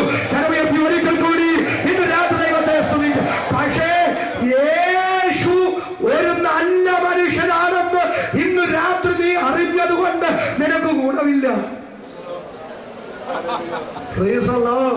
യേശു നല്ല മനുഷ്യനാണെന്ന് അംഗീകരിക്കുന്നവരായ എല്ലാ മനുഷ്യരും, ഭൂരിഭാഗം മനുഷ്യരും. പക്ഷെ ഇന്ന് രാത്രി ഞാൻ വിളിച്ചു പറയുന്നു, യേശു ഒരു നല്ല മനുഷ്യനാണെന്ന് ഇന്ന് രാത്രി നിനക്കറിയാം. അതുകൊണ്ട് ഇന്ന് രാത്രി നിനക്ക് രക്ഷ കിട്ടിയത് എത്ര പേരത് വിശ്വസിക്കുന്നു? അവർക്കായി ഞാൻ ദൈവത്തെ സ്തുതിക്കുക. വേറെ ചിലര് പറയുന്നത് യേശു ഒരു വിപ്ലവകാരിയാണെന്ന്. അവരോട് എനിക്ക് സഹതാപമേ ഉള്ളൂ. ദൈവത്തിന് നന്ദി. എന്റെ സഹോദരങ്ങള്, എന്റെ യേശു ഒരു വിപ്ലവകാരിയല്ല. കയ്യിൽ ആയുധം എന്തുന്നവനോട് വാൾ ഉറയിലിടുക, വാളെടുക്കുന്നവൻ വാളാൽ തന്നെ അവസാനിക്കുമെന്ന് പറഞ്ഞ ചരിത്രത്തിൽ ആയിരം കരങ്ങളിൽ എത്താത്ത ഒരൊറ്റ നേതാവുണ്ടെങ്കിൽ അതിന്ന് രാത്രി ഞാൻ പ്രസംഗിക്കുന്ന എന്റെ യേശുവാകയാൽ ഞാൻ ദൈവത്തിന് സ്വാതന്ത്ര്യം ചെയ്യുന്നു. അതുകൊണ്ടല്ലേ ദ്വീപിലേക്ക് നാടി കടത്തപ്പെട്ട നെപ്പോളിയൻ പറഞ്ഞത്, ഞാനും അലക്സാണ്ടറും ചാർലിമൈനും ഒക്കെ ഞങ്ങളുടെ കടബലം കൊണ്ട് മസ്തിഷ്കമതനം പ്രതീണത കൊണ്ട് സൈനിക ശക്തി കൊണ്ട് രാജ്യങ്ങൾ വെട്ടിപ്പിടിച്ചു, സാമ്രാജ്യങ്ങൾ സ്ഥാപിച്ചു, പതിനായിരക്കണക്കിന് മനുഷ്യരെ കൂട്ടക്കുരുതിക്ക് വിട്ടുകൊടുത്തു. പക്ഷേ പതിനായിരക്കണക്കിന് മനുഷ്യരുടെ രക്തത്താൽ ഞങ്ങൾ സമ്പാദിച്ച ഞങ്ങളുടെ സാമ്രാജ്യങ്ങളൊക്കെ തകർന്ന് തരിപ്പണമായി. പക്ഷേ യേശു സ്ഥാപിച്ച സ്നേഹത്തിന്റെ സാമ്രാജ്യം ഒരിടിവും സംഭവിക്കാതെ ഇന്നും ഇവിടെ നിലനിൽക്കുന്നു. സ്വതന്ത്ര ഉയർത്തി ഒരിക്കൽ കൂടി ഇന്ന് രാത്രി ദൈവത്തെ സ്തുതിക്കുക. അതുകൊണ്ട് നിങ്ങൾ പറയുന്നത് പോലെ യേശു ഒരു വിപ്ലവകാരിയല്ല. പക്ഷെ ഇന്ന് രാത്രി ഞാൻ പറയാം, അവരൊരു ആത്മീയ വിപ്ലവകാരിയ. ദൈവത്തിന് സ്തോത്രം. ഇന്ന് രാത്രി അന്ധകാര ദുഷ്ടാശക്തികൾ നിന്നെ ഏത് നിലയിൽ ബന്ധിച്ചിട്ടാലും അവന്റെ സകല ബന്ധനങ്ങളുടെയും കുരുക്കഴിച്ച് നിന്നെ പുറത്തു കൊണ്ടുവരുന്ന ആത്മീക വിപ്ലവകാരിയാണ് ഇന്ന് രാത്രി ഞാൻ പ്രസംഗിക്കുന്ന നസ്രയനായ യേശു. എത്ര പേരത് വിശ്വസിക്കുന്നു? വിശ്വസിക്കുന്നവർക്കായി ഞാൻ ദൈവത്തെ സ്തുതിക്കുക. ദൈവത്തിന് നന്ദി. ഇനി വേറെ ചിലര് എന്റെ യേശുവിനെ കുറിച്ച് പറയുന്നത് യേശു ഒരു മത നേതാവാണെന്ന്. സ്നേഹത്തോടെ ഞാൻ അവരോട് പറയട്ടെ, യേശു ഒരു മത നേതാവല്ല. യേശു ഒരു മത നേതാവല്ലെന്ന് മാത്രമല്ല, യേശുവിന് മതമില്ല. യേശുവിന് മതമില്ലെന്നല്ല, ദൈവത്തിന് മതമില്ല. സ്നേഹിതരെ, ദൈവത്തിനെങ്ങാനും മതം ഉണ്ടായിരുന്നെങ്കിൽ നമ്മുടെ കാര്യം ഗതികേടായി മാറിയെന്ന്. ദൈവത്തിന് പിളരും തോറും വളരും, വളരും തോറും പിളരുന്ന രാഷ്ട്രീയ പാർട്ടി പോലെ എന്റെ ദൈവം തമ്പുരാനായിരുന്നെങ്കിൽ നമ്മുടെയൊക്കെ ഗതി എന്തായാലും. അമേരിക്കക്കാരൻ ഒരു ദൈവം, അതുകൊണ്ട് ആ ദൈവം തീരുമാനിക്കുന്നു. അമേരിക്കക്കാരനൊരു ആകാശം, ആഫ്രിക്കക്കാരന് മറ്റൊരു ദൈവം, ആ ദൈവം തീരുമാനിക്കുന്നു. ആഫ്രിക്കക്കാരനൊരു ആകാശം, ഇന്ത്യക്കാരനൊരു ദൈവം, ആ ദൈവം തീരുമാനിക്കുന്നു. ഇന്ത്യക്കാരനൊരു ആകാശം, അങ്ങനെ പല ആകാശമില്ലല്ലോ. അമേരിക്കനും യൂറോപ്പിനും ആസ്ട്രേലിയനും ആഫ്രിക്കനും ഇന്ത്യനും എല്ലാവർക്കും ഒരാകാശമാണ്. അതിന്റെ കാരണം എന്താ? ഒരൊറ്റ ദൈവമേ ഉള്ളൂ. എല്ലാവർക്കും ശ്വസിക്കാൻ ഒരു ഓക്സിജൻ. അർത്ഥം എന്താ? ഒരൊറ്റ ദൈവമേ ഉള്ളൂ. എല്ലാവർക്കും ഒരു വായു, ഒറ്റ ദൈവമേ ഉള്ളൂ. എല്ലാവർക്കും പാർക്കാൻ ഒരു ഭൂമി. കാരണം എന്താ? ഒരൊറ്റ ദൈവമേ ഉള്ളൂ. എല്ലാവർക്കും ഒരു സൂര്യൻ, എല്ലാവർക്കും ഒരു ചന്ദ്രൻ. കാരണം എന്താ? ഈ ആകാശത്തിന്റെ, ഈ ഭൂമിയുടെ, ഈ ബ്രഹ്മാണ്ഡ കലാഹത്തിന്റെ ഉടയവനായ ദൈവമെന്ന്. ആ ദൈവം ഒരു വനത്തിന്റെ വ്യക്താവല്ല, അവ സകലരുടെയും ദൈവമാകയാൽ ഇന്ന് രാത്രി ദൈവത്തെ സ്തുതിക്കുന്നു. ആ ദൈവമാണ് യേശു. സന്തോഷത്തോടെ കരമുയർത്തി ഇന്ന് രാത്രി ദൈവത്തിന് സ്തോത്രം ചെയ്യുക. അതുകൊണ്ട് തന്നെ യേശു ഒരു നല്ല മനുഷ്യൻ മാത്രമല്ല, മതനേതാവല്ല, വിപ്ലവകാരിയല്ല. ഇങ്ങനെ ഒന്നും അറിഞ്ഞതുകൊണ്ട് യേശുവിനെ കൊണ്ട് നിനക്ക് ഗുണമില്ല. പക്ഷെ ഇന്ന് രാത്രി എന്നെ ശ്രദ്ധിക്കുന്ന ഇതുവരെ രക്ഷാന്തരം പ്രാപിക്കാത്തവർ യേശു ആരാണെന്ന് തിരിച്ചറിയണം. എങ്ങനെ തിരിച്ചറിയണം? ഒന്ന് വായിച്ചോളൂ. റോമാലേഖനം 7-ാം അധ്യായം 24-25. അയ്യോ, ഞാൻ അരിഷ്ട മനുഷ്യൻ! ഈ മരണത്തിന് അധീനമായ ശരീരത്തിൽ നിന്ന് എന്നെ ആർ വിടുവിക്കും? നമ്മുടെ കർത്താവായ യേശുക്രിസ്തു മുഖാന്തരം ഞാൻ ദൈവത്തിന് സ്തോത്രം ചെയ്യുന്നു. ഒന്നുകൂടെ, അതുകൊണ്ട് ഇപ്പോൾ ക്രിസ്തുവേശുള്ളവർക്ക് ഒരു ശിക്ഷാവിധിയുമില്ല.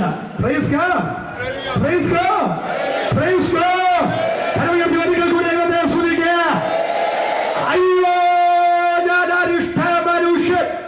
ഈ മരണത്തിനധീനമായ ശരീരത്തിൽ നിന്ന് എന്നെ ആർ വിടുവിക്കും? അതൊരു ചോദ്യം. ആ ചോദ്യത്തിന്റെ മറുപടി നമ്മുടെ കർത്താവായ യേശു ക്രിസ്തു മൂലം നമുക്ക് ജയം തന്ന ദൈവത്തിന് സ്തോത്രം.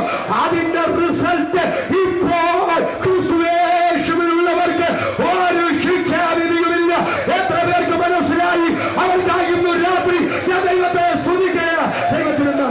മനസ്സിലാകാത്തവർക്ക് ഞാൻ മനസ്സിലാക്കി തരാം. അയ്യോ, ഞാൻ അരിഷ്ട മനുഷ്യൻ എന്നൊക്കെ പറയുമ്പോൾ ആരാന്ന് നമുക്ക് മനസ്സിലായിട്ടില്ല. പറയാം, റോമൻ സാമ്രാജ്യത്തിൽ പലവിധ ശിക്ഷാക്രമങ്ങളുണ്ട്. അതിക്രൂരമായ ശിക്ഷാക്രമങ്ങൾ. കണ്ണ് ചൂഴ്ന്നെടുക്കുക, നാവ് കൊണ്ടിലുകൊണ്ട് പിഴുതെടുക്കുക, പുറമുഴുമുചാല പോലെ അടിച്ചു കീറുക, മരത്തെ തലകീഴായി കെട്ടി തൂക്കി കുറുവടി കൊണ്ട് തല്ലുക, കുതിരയുടെ വാലിന്റെ അറ്റത്ത് കെട്ടി തെരുവീതികളിലൂടെ ഓടിക്കുക. ആ മനുഷ്യന്റെ ശരീരം അവയവങ്ങൾ പല കഷ്ണങ്ങളായി മുറിഞ്ഞു മാറുക. അങ്ങനെ ഇരുമ്പ് തൂണുകളിൽ ഇരുമ്പ് ആ ചങ്ങല കൊണ്ട് കെട്ടി മെഴുകുശീല ചുറ്റി ആ മെഴുകുതിരി കത്തിക്കുന്നത് പോലെ കത്തിക്കുക. അതിൽ കുറ്റവാളിക്ക് വേണമെങ്കിൽ രക്ഷപ്പെടാവുന്ന ഒരു ശിക്ഷാക്രമമുണ്ട്. എന്താണെന്ന് അറിയാമോ? 2-3 ദിവസം പഴക്കമുള്ള ഒരു മൃതശരീരം, ആ 2-3 ദിവസം പഴക്കമുള്ള മൃതശരീരവുമായി ഈ ശിക്ഷയ്ക്ക് വിധിക്കപ്പെട്ട മനുഷ്യനെ കൂട്ടിക്കെട്ടുന്നു. കയറ് കൊണ്ട മൃതശരീരവുമായി ഈ മനുഷ്യനെ കൂട്ടിക്കെട്ടിയിട്ട് കൊട്ടാരക്കര പോലെയോ ആയൂര് പോലെയുള്ള ആ തെരുവോരങ്ങളിൽ കൊണ്ടിടുകയാണ്. അപ്പൊ 100 കണക്കിന് മനുഷ്യന് ദിവസേന ഒഴുകി നടക്കുന്ന ആ തെരുവോരങ്ങളിൽ ശവശരീരവുമായി കെട്ടപ്പെട്ട ഈ മനുഷ്യൻ കിടക്കുന്നു. തനിക്ക് ചുറ്റും നടക്കുന്ന മനുഷ്യരെ കണ്ടുകൊണ്ട് ഈ മനുഷ്യൻ ദീനരോധനത്തിൽ ഇങ്ങനെ വിളിച്ചു പറയും, അയ്യോ, ഞാൻ അരിഷ്ട മനുഷ്യൻ, ഞാൻ ഈ മരണത്തിന് വിധിക്കപ്പെട്ട മനുഷ്യനാണ്. ആരെങ്കിലും എന്നോട് കരുണ തോന്നണമേ, ഈ കയറഴിച്ചെന്നെ രക്ഷപ്പെടുത്തേണമേ. ഇവന്റെ ഈ രോധനം കേട്ട് ആർക്കെങ്കിലും ഇവനോട് മനസ്സലിവ് തോന്നിയാൽ ആ മനസ്സലിവ് തോന്നുന്ന മനുഷ്യന് ഈ ശവവുമായുള്ള കയറ് അഴിച്ച് ഇവനെ സ്വതന്ത്രനാക്കാം. പക്ഷെ ആരിവനെ സ്വതന്ത്രനാക്കാൻ സഹതാപത്തോടെ വരുന്നു ആ മനുഷ്യൻ ഇവന് വേണ്ടി ചെയ്യേണ്ട വേറൊരു കാര്യമുണ്ട്. എന്താ കാര്യമെന്നറിയാമോ? ആരിവനെ കയറടിച്ച് സ്വതന്ത്രനാക്കുന്നു, ആ സ്വതന്ത്രനാക്കുന്നവർ ഇവനു പകരമായി ആ ശവശരീരവുമായി ആ കയറുകൊണ്ട് കെട്ടപ്പെട്ട് അവിടെ കിടന്ന് മരിക്കണമായിരുന്നു. അവ സ്വയം ഇവനു പകരം മരിച്ചുകൊണ്ട് ആർക്ക് വേണമെങ്കിലും ഇവനെ രക്ഷപ്പെടുത്താമായിരുന്നു. തനിക്ക് ചുറ്റും ഒഴുകി നടക്കുന്ന 100 കണക്കിന് മനുഷ്യരെ കണ്ടുകൊണ്ട് ഇവൻ ഇങ്ങനെ കെഞ്ചി കേടി, ആരെങ്കിലും എന്നോട് കരുണ കാണിക്കണമേ, എന്നെ രക്ഷിക്കണമേ. പക്ഷെ ഇവന് പകരം മരിച്ചുകൊണ്ട് ഇവനെ രക്ഷപ്പെടുത്തുവാൻ അവിടെ ആരും തയ്യാറായില്ല. ആ സാമൂഹ്യ പശ്ചാത്തലം രക്ഷയോടുള്ള ബന്ധത്തിൽ പൗലോസ് കൊണ്ടുവരുന്നു. ഈ മൃതശരീരവുമായി കെട്ടപ്പെട്ട മനുഷ്യരെ പോലെ പാപത്തിന്റെ ശമ്പളമായ മരണത്തിന് വിധിക്കപ്പെട്ട് പാപപാശങ്ങളാ മനുഷ്യൻ കെട്ടപ്പെട്ട് കിടക്കുന്നു. ആ കെട്ടപ്പെട്ട മനുഷ്യൻ ചോദിക്കുന്നു, അയ്യോ, ഞാൻ മരണത്തിന് അധീനനായ മനുഷ്യനാണ്, ഞാനും മരിക്കാൻ പോകുകയാണ്, എന്നോട് ആരെങ്കിലും കരുണ തോന്നണമേ, എന്നെ രക്ഷിക്കണമേ. ഇവിടുത്തെ ഒരു പ്രത്യയ ശാസ്ത്രത്തിന്റെ വക്താക്കളും ഇവിടുത്തെ ഒരു മതത്തിന്റെ വക്താക്കളും അന്യസഹായനായ മനുഷ്യന്റെ അടുക്കൽ വന്ന് മരണപാശങ്ങളെ അടിച്ച് അവനെ രക്ഷിക്കുവാൻ കെൽപ്പില്ലാതിരുന്നപ്പോ എന്റെ യേശു എന്താ ചെയ്യണമെന്നറിയാമോ? ദൈവത്തിന് സ്തോത്രം. മരണത്തിന് വിധിക്കപ്പെട്ട മനുഷ്യന് പകരമായി മരിച്ചുകൊണ്ട് മരണാധികാരിയായ പിശാചിനെ തന്റെ മരണത്താൽ തോൽപ്പിച്ച് ആ ജീവനാന്തം മരണഭീതിയിൽ അടിമകളായിരുന്ന മനുഷ്യവർഗത്തെ രക്ഷിച്ചു. വിശ്വസിക്കുന്നവർ കരമുയർത്തി ഇന്ന് രാത്രി ദൈവത്തിന് സ്തോത്രം ചെയ്യുക. ശബ്ദം ഉയർത്തി ഇന്ന് രാത്രി ദൈവത്തെ സ്തുതിക്കുക. അതുകൊണ്ടാണ് പൗലോസ് പറയുന്നത്, ഇപ്പോൾ ക്രിസ്തുവേശുവിനുള്ളവർക്ക് ഒരു ശിക്ഷാവിധിയുമില്ല. ഇതുവരെ രക്ഷാനിർണയം പ്രാപിക്കാത്തവരോട് അതൊന്നുകൂടെ ഞാൻ വിളിച്ചു പറയട്ടെ. സ്നേഹിത, യേശുവിന്റെ മരണം ഒരു കുലപാതകമല്ല കേട്ടോ. യേശുവിന്റെ മരണം ഒരു രക്തസാക്ഷിത്വ മരണമല്ല, അതൊരു ആക്സിഡന്റ് അല്ല. തലയിൽ മുൾക്കിരീടം ചൂടപ്പെട്ടവനായി, കണ്ണുകെട്ടി തല്ലപ്പെട്ടവനായി, മുഖത്തെ താടി രോമങ്ങൾ നാണയത്തൊട്ടുകൊണ്ട് പിഴുതെടുക്കപ്പെട്ടവനായി, മുഖത്ത് കാർക്കിച്ച് തുപ്പലേൽക്കപ്പെട്ടവനായി, പുറമുഴുവ് ചാലുപോലെ അടിച്ചു കീറപ്പെട്ടവനായി, കൈകാലുകൾ ആടിയടിക്കപ്പെട്ടവനായി, പാരമേറിയ മരക്കുരിശു ചുമലിലെത്തി തെരുവീതിയിലൂടെ നടന്നു നീങ്ങി ഗോൽഗോഥാ എന്ന തലയോടിന് എന്നെ ആ സ്ഥലത്ത് മലയുടെ മുകളിൽ എന്റെ കർത്താവിനെ ക്രൂശിന്മേൽ കിടത്തി അവന്റെ കൈകാലുകളിൽ ആടിയടിച്ചു. ക്രൂശെടുത്ത് കുഴിയിലേക്കിട്ടു. ആ ക്രൂശിൽ എന്റെ കർത്താവിന്റെ ശരീരം കിടന്നുഴഞ്ഞു. അവന്റെ അസ്ഥികളുടെ ബന്ധമെല്ലാം വിട്ടു. ദൈവത്തിന് സ്തോത്രം. മുൾക്കിരീടം ചൂടിയ തല മറ്റൊരിടത്തും ചായച്ചു വെക്കാൻ ഇടമില്ലാതിരുന്നത് കൊണ്ട് എന്റെ രക്ഷകൻ സ്വന്തം തോളോട് ചായച്ചു വെച്ചു. പ്രാണനെ വെടിഞ്ഞു. ആ മരണം നിനക്ക് വേണ്ടിയ, ആ മരണം നിനക്ക് പകരം, നീ മരിക്കേണ്ട സ്ഥാനത്ത് നിനക്ക് പകരം യേശു മരിച്ചു. നീ അനുഭവിക്കേണ്ട ശിക്ഷ നിനക്ക് പകരം യേശു തന്റെ ശരീരത്തിൽ അനുഭവിച്ചു. പാപം സംബന്ധിച്ച് മരിച്ച് നീതിക്ക് ജീവിക്കേണ്ടതിന് യേശു തന്റെ ശരീരത്തിൽ നമ്മുടെ പാപങ്ങളെ ചുമന്നു ക്രൂശിന്മേൽ കയറി അവന്റെ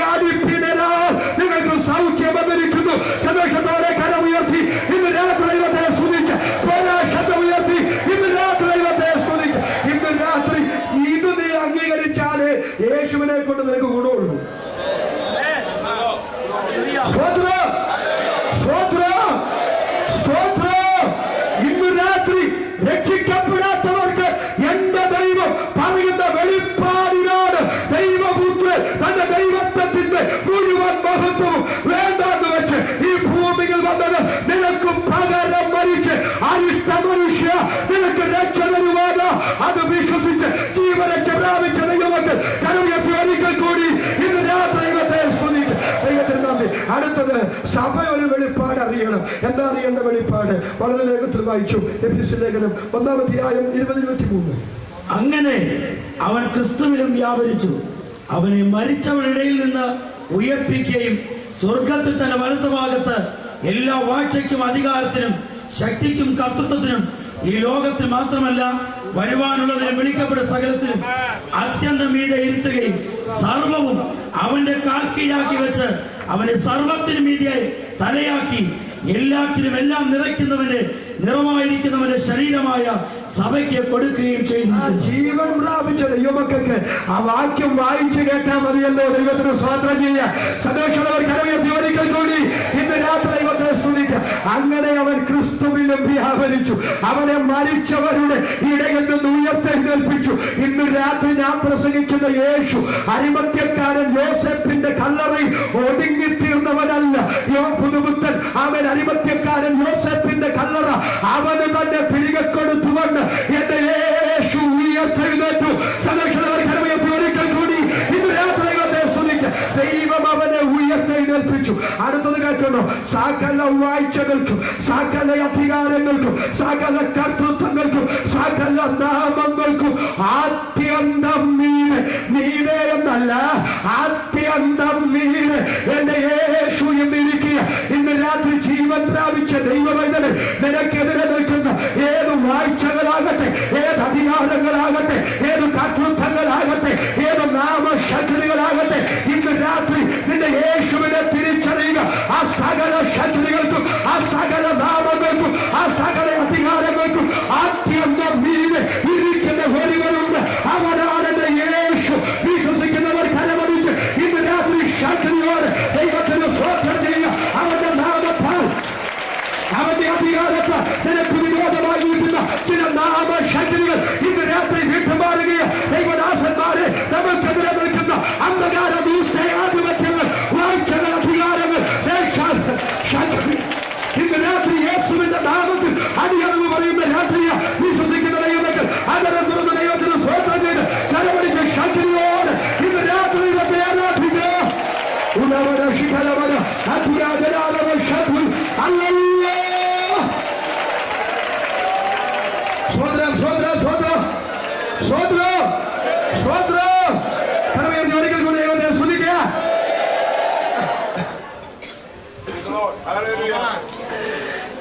ഇടതടവില്ലാത്ത ശുശ്രൂഷ, ഹൈറേഞ്ചിലെ അസാധാരണമായ തണുപ്പ്, അതിനിടയ്ക്ക് കൂടെയുള്ള ഉറക്കളും എല്ലാം കൂടെ എൻ്റെ ശബ്ദത്തിന് ഒത്തിരി തകരാറുണ്ടാക്കിയിട്ടുണ്ട്. വന്നപ്പോൾ ഒത്തിരി ടെൻഷനുമായിട്ടാണ് വന്നത്. എങ്ങനെ ഇവിടെ നിൽക്കും, ശബ്ദം ഉണ്ടാകുമെന്ന്. കൃപയാൽ ഇത്രയും ദൈവം നിർത്തിയത്. നമ്മുടെ കരകത്തി ഒരിക്കൽ കൂടി ദൈവത്തെ സ്തുതിക്കാം. ദൈവം സകല വാഴ്ചകളെയും അധികാരങ്ങളെയും ശക്തികൾക്കും നാമങ്ങൾക്കും അത്യന്തം മീതെ അവനെ ഇരുത്തി. എന്നിട്ട് കേൾക്കണം, സകലവും അവന്റെ കാൽ കീഴാക്കിയിരിക്കുന്നു. അതിന്റെ അർത്ഥം എന്താ? ഒരു നാമവും അവൻ പറയാതെ ചലിക്കുകയില്ല, ഒരധികാരവും അവൻ പറയാതെ ചലിക്കുകയില്ല, ഒരു വാഴ്ചയും അവൻ പറയാതെ ചലിക്കുകയില്ല. ഇന്ന് രാത്രി നിനക്ക് തിരിച്ചറിവുണ്ടാകുമോ? ദൈവത്തെ നീ തിരിച്ചറിയുമോ? നിനക്ക് വിരോധമായി നിൽക്കുന്ന സകല ദൂഷ്ടാശക്തികളും എന്റെ കർത്താവിന്റെ കാൽ കീഴയാ ഇന്ന് രാത്രി ഈ ഗ്രൗണ്ടിൽ ഈ പന്തലിന്റെ കീഴിൽ വിശ്വസിക്കുന്നവർക്ക് വേണ്ടി വ്യാപരിക്കുന്ന ദൈവശക്തി ദൈവാത്മാവ് അയക്കട്ടെ. ആ നാമത്തിന്റെ ശക്തികൾ ഇന്ന് രാത്രി ദൂഷ്ടാശക്തികൾ വിട്ടുമാറുന്ന രാത്രിയാകട്ടെ. എത്ര പേർ വിശ്വസിക്കുന്നു? വിശ്വസിക്കുന്നവർക്കായി ഞാൻ ദൈവത്തെ സ്തുതിക്കാം.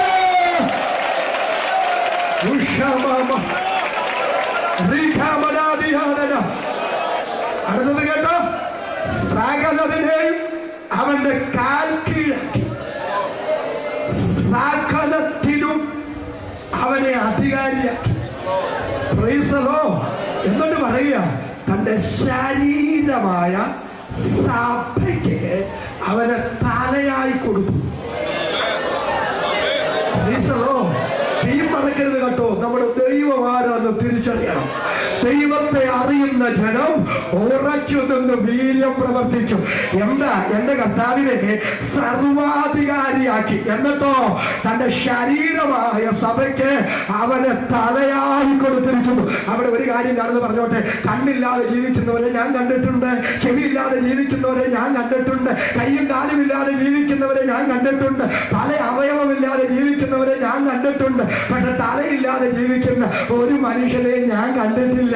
അതിന്റെ അർത്ഥം എന്താ? തലയില്ലെങ്കിൽ മനുഷ്യ ശരീരത്തിന് നിലനിൽപ്പില്ല. ഇതൊരു യാഥാർത്ഥ്യമാണെങ്കിൽ സഭയുടെ നിലനിൽപ്പ്, അത് നല്ല നേതൃത്വങ്ങളെ ദൈവം നമുക്ക് തന്നിട്ടുണ്ട്. അത് മാത്രം പോരാ, പണം ദൈവം നമുക്ക് തന്നിട്ടുണ്ട്, അതിനായി ദൈവത്തിന് സ്തോത്രം. അത് മാത്രം പോരാ, കഴിവ് ദൈവം നമുക്ക് തന്നിട്ടുണ്ട്, നല്ല കാര്യം ദൈവത്തിന് സ്തോത്രം. അത് മാത്രം പോരാ, പക്ഷെ സഭയുടെ നിലനിൽപ്പ് തലയാകുന്ന ക്രിസ്തുവുമായുള്ള സജീവമായ ബന്ധമാണെന്ന് എത്ര പേരൊന്ന് രാത്രി വിശ്വസിക്കുന്നു? വിശ്വസിക്കുന്ന ദൈവത്തിനായി ഞാൻ ദൈവത്തിന് സ്തോത്രം ചെയ്യുന്നു. അവരെ കരമുയർത്തി ഒരിക്കൽ കൂടി ഇന്ന് രാത്രി ദൈവത്തെ സ്തുതിക്കുക. മറ്റേത് നമുക്കുണ്ടെങ്കിലും ശരീരമായ സഭയെ തലയാകുന്ന ക്രിസ്തുവുമായി നിനക്കൊരു അഭേദ്യമായ ബന്ധമില്ലെങ്കിൽ നിനക്കിവിടെ നിലനിൽപ്പില്ല. നിന്റെ നിലനിൽപ്പിന്റെ പിന്നില് ആത്മീക രഹസ്യം തലയുമായുള്ള സജീവമായ ബന്ധമാണ്. ഞാൻ ദൈവത്തെ സ്തുതിക്കുന്നു. കരമുയർത്തി ഒരിക്കൽ കൂടി നമുക്ക് ദൈവത്തെ സ്തുതിക്കാം. സ്വോത്രം, സ്വോത്രം, സ്വോത്രം. നീ അടുത്ത ശ്രദ്ധിച്ചു കേട്ടോ. എന്റെ തല ഭയങ്കര, പക്ഷേ എന്റെ കഴുത്തു മുതൽ ഉള്ളങ്കാല് വരെ തളർന്നു കിടക്കുക. എന്റെ കഴുത്തു മുതൽ ഉള്ളങ്കാല് വരെ തളർന്നു കിടന്നുകൊണ്ട് തല എത്ര നല്ലതാണെന്ന് പറഞ്ഞാലും ഗുണമില്ല. മാത്രം പോയ പോക്കുണ്ട്. കരവുയർത്തി ഒരിക്കൽ കൂടി ദൈവത്തെ സ്തുതിച്ച്. ഞാൻ ആദ്യമേ പറഞ്ഞ എനിക്ക് തീം അങ്ങ് ഇഷ്ടപ്പെട്ടെന്ന്. ദൈവത്തിന്റെ ദാസന് ദൈവാത്മാവ് കൊടുത്ത തീമ. ദൈവത്തിന് നന്ദി. അപ്പോൾ എന്റെ തലയ്ക്ക് എന്ത് ചെയ്യാൻ കഴിയുമെന്ന് പ്രകടിപ്പിക്കേണ്ടത് ശരീരത്തിലൂടെയാ. ദൈവത്തിന് സ്തോത്രം. ഇന്ന് രാത്രി ദൈവത്തെ തിരിച്ചറിയണം, സഭ തിരിച്ചറിയണം. എന്താ സഭയുടെ ദൗത്യം? നമ്മുടെ ദൈവം ആരാണെന്ന് ഇന്ന് ദൃശ്യ ലോകത്തിന് ദൈവം വെളിപ്പെടുത്തി കൊടുക്കുന്നത് ശരീരമായ സഭയിലൂടെയാണ്. അതാണ് നമ്മുടെ ദൗത്യം. വിശ്വസിക്കുന്നവർ കരമടിച്ച് ഇന്ന് രാത്രി ശക്തിയാണ് ദൈവത്തിന് സ്തോത്രം ചെയ്യുക. ഒരു ദൈവം ഇതിന് പോലും ഇന്ന് രാത്രി മൗനമായിരിക്കാതെ വിശ്വസിക്കുന്നവർ ഒരുമിച്ച് കരമടിച്ച് അതിശക്തിയോട് ഇന്ന് രാത്രി ദൈവത്തിന് സ്തോത്രം ചെയ്യണം. ഈ ഗ്രൗണ്ടിൽ അറ്റം മുതൽ മധ്യഘട്ടം വരെ ഇന്ന് രാത്രി ദൈവശക്തി വ്യാപരിക്കണം. ആ അഭിഷേകം ഇന്ന് രാത്രി നിങ്ങളുടെ ശരീരത്തിൽ അനുഭവിച്ച് നിങ്ങൾ കണ്ടുപോകാവൂ. എത്ര പേര് വിശ്വസിക്കുന്നു? ഇപ്പോൾ ദൈവശക്തി ആത്മസാന്നിധ്യം നിങ്ങൾ തുടർന്ന് ഇറങ്ങി വരുന്നു. വിശ്വസിക്കുന്നവർ ആ കരം തുടർന്ന് കരമടിച്ച് ശക്തിയോട് ഇന്ന് രാത്രി ദൈവത്തെ ആരാധിക്കുക.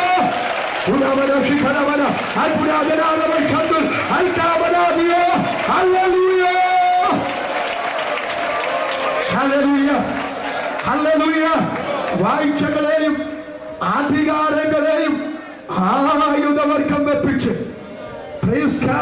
ദുഷ്ടഭീഷാരിന്റെ തലയെ തകർത്ത് കാൽവറി ക്രൂശിൽ അവന്റെ പേരിൽ എന്റെ യേശു ജയോത്സവം കൊണ്ടാടി.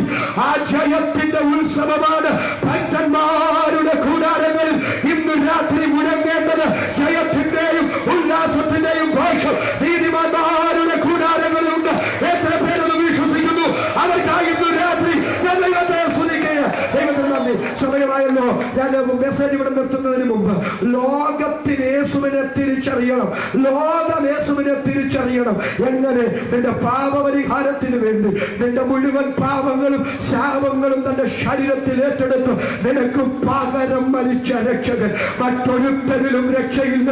താൻ രക്ഷിക്കപ്പെടുവാൻ ആകാശത്തിന്റെ കീഴിൽ ഭൂമിക്ക് മുകളിൽ മനുഷ്യരുടെ ഇടയിൽ രക്ഷയ്ക്കായി നൽകപ്പെട്ട ഏകനാമം യേശുവിന്റെ നാമം. വിശ്വസിക്കുന്നവർ ഒരിക്കൽ കൂടി ഇന്ന് രാത്രി പോരാ.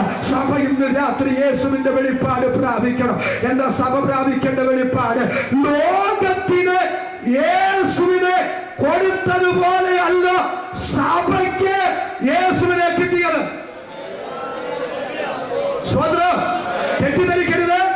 ലോകത്തിന് യേശുവിനെ കൊടുത്തതുപോലെ അല്ല ദൈവം സഭയ്ക്ക് യേശുവിനെ കൊടുത്തത്. സഭയ്ക്ക് തലയായി കിട്ടിയ എന്റെ കർത്താവ് സകല വാഴ്ചകളെയും അധികാരങ്ങളെയും ആയുധവർക്കം വെപ്പിച്ച് പിശാചിന്റെ തലയെ തകർത്ത് സകലരും അത്യന്തം മീതയിരുന്ന് സകലത്തിനെയും തന്റെ കാൽ കീഴാക്കി സകലത്തിന്റെയും മേൽ വാഴുന്ന പരമാധികാരിയായവനെ സഭയ്ക്ക് തലയായി കിട്ടിയിരിക്കുന്നു. 100 കോടി രൂപ നിനക്ക് കിട്ടുന്നതിനേക്കാൾ വലുതാണ് യേശുവിന്, അധികാരിയായ യേശുവിന് നിനക്ക് കിട്ടിയത്.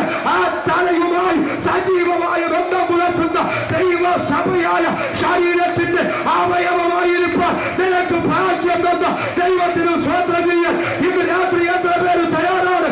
അവർക്കായി ദൈവത്തെ സ്തുതിക്കുക. എല്ലാവരും ഒരു നിമിഷം എഴുന്നേറ്റ് നിൽക്കുക.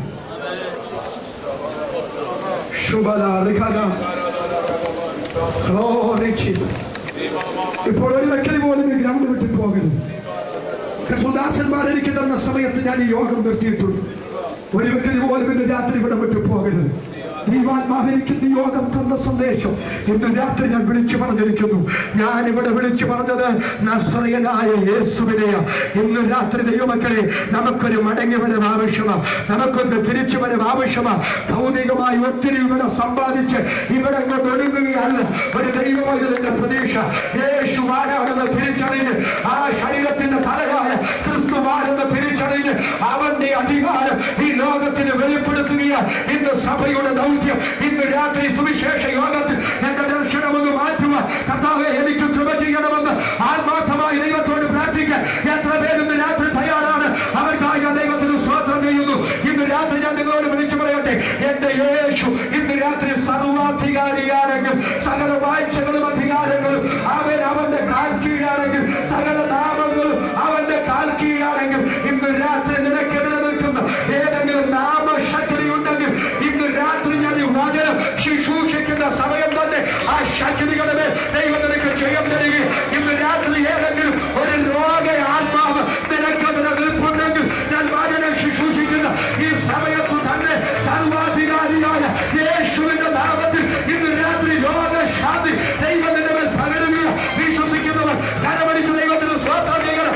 ആ വികാരത്തിന്റെ ശക്തികൾ, മന്ത്രവാദത്തിന്റെ ശക്തികൾ, ശൂദ്ര ശക്തികൾ, ആസൂയ ശക്തികൾ ഇന്ന് രാത്രി യേശുവിന്റെ നാമത്തിൽ നിർവീര്യമാകുന്ന രാത്രി വിശ്വസിക്കുന്നവർ ഒരുമിച്ച് കരമടിച്ച ശക്തിയോട് ഈ രാത്രി ദൈവത്തെ ആരാധിക്കുക.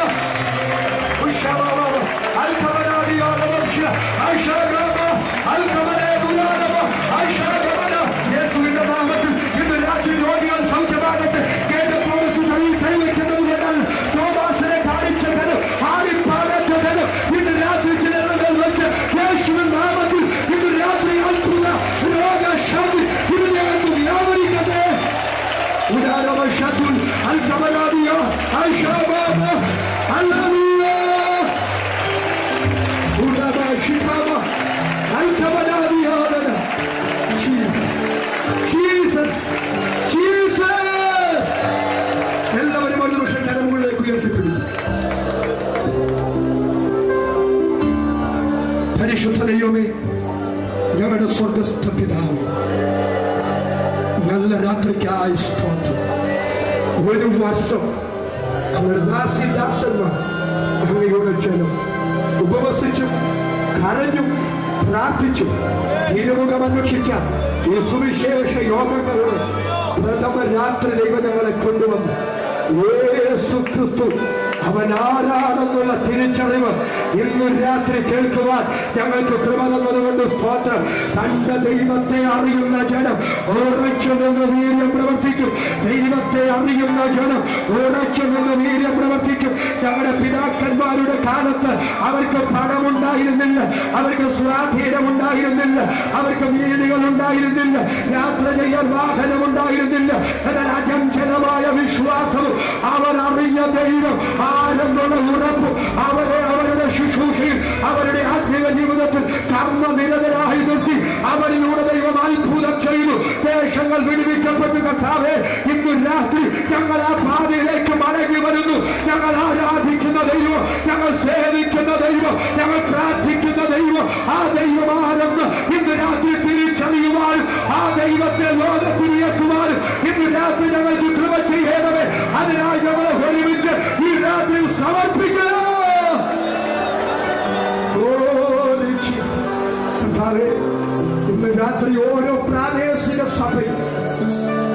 ഇവിടെ നിന്ന് കടന്നു പോകുമ്പോൾ അവരായിരിക്കുന്ന ചുറ്റുപാടുകളിൽ ശരീരത്തിന്റെ ശിരസായ യേശുവാരെന്ന് വെളിപ്പെടുത്തുവാനുള്ള ഒരു തീരുമാനത്തോടും അചഞ്ചലമായ വിശ്വാസത്തോടും തീവ്രമായ ആഗ്രഹത്തോടും ഇവിടെ നിന്ന് കടന്നു പോകുവാൻ ദൈവാത്മാവിനെ വരുത്തേണമേ. അതങ്ങനെ ചെയ്യുന്നതിനാൽ ഇന്ന് രാത്രി ഞങ്ങൾ ദൈവത്തെ സ്തുതിക്കുക. ഇന്ന് രാത്രി ഇതുവരെ രക്ഷാനിർണയം പ്രാപിക്കാത്ത ആരെങ്കിലും ഉണ്ടെങ്കിൽ യേശുവാണെന്ന് രാത്രി തിരിച്ചറിഞ്ഞ് യേശു അവർക്ക് വേണ്ടി എന്താണ് ചെയ്തതെന്ന് ഇന്ന് രാത്രി തിരിച്ചറിഞ്ഞ് സ്വർഗത്തിൽ പേരെഴുതപ്പെട്ടവരായി കടന്നു പോകുവാൻ ദൈവയുടെ വരുത്തേണ്.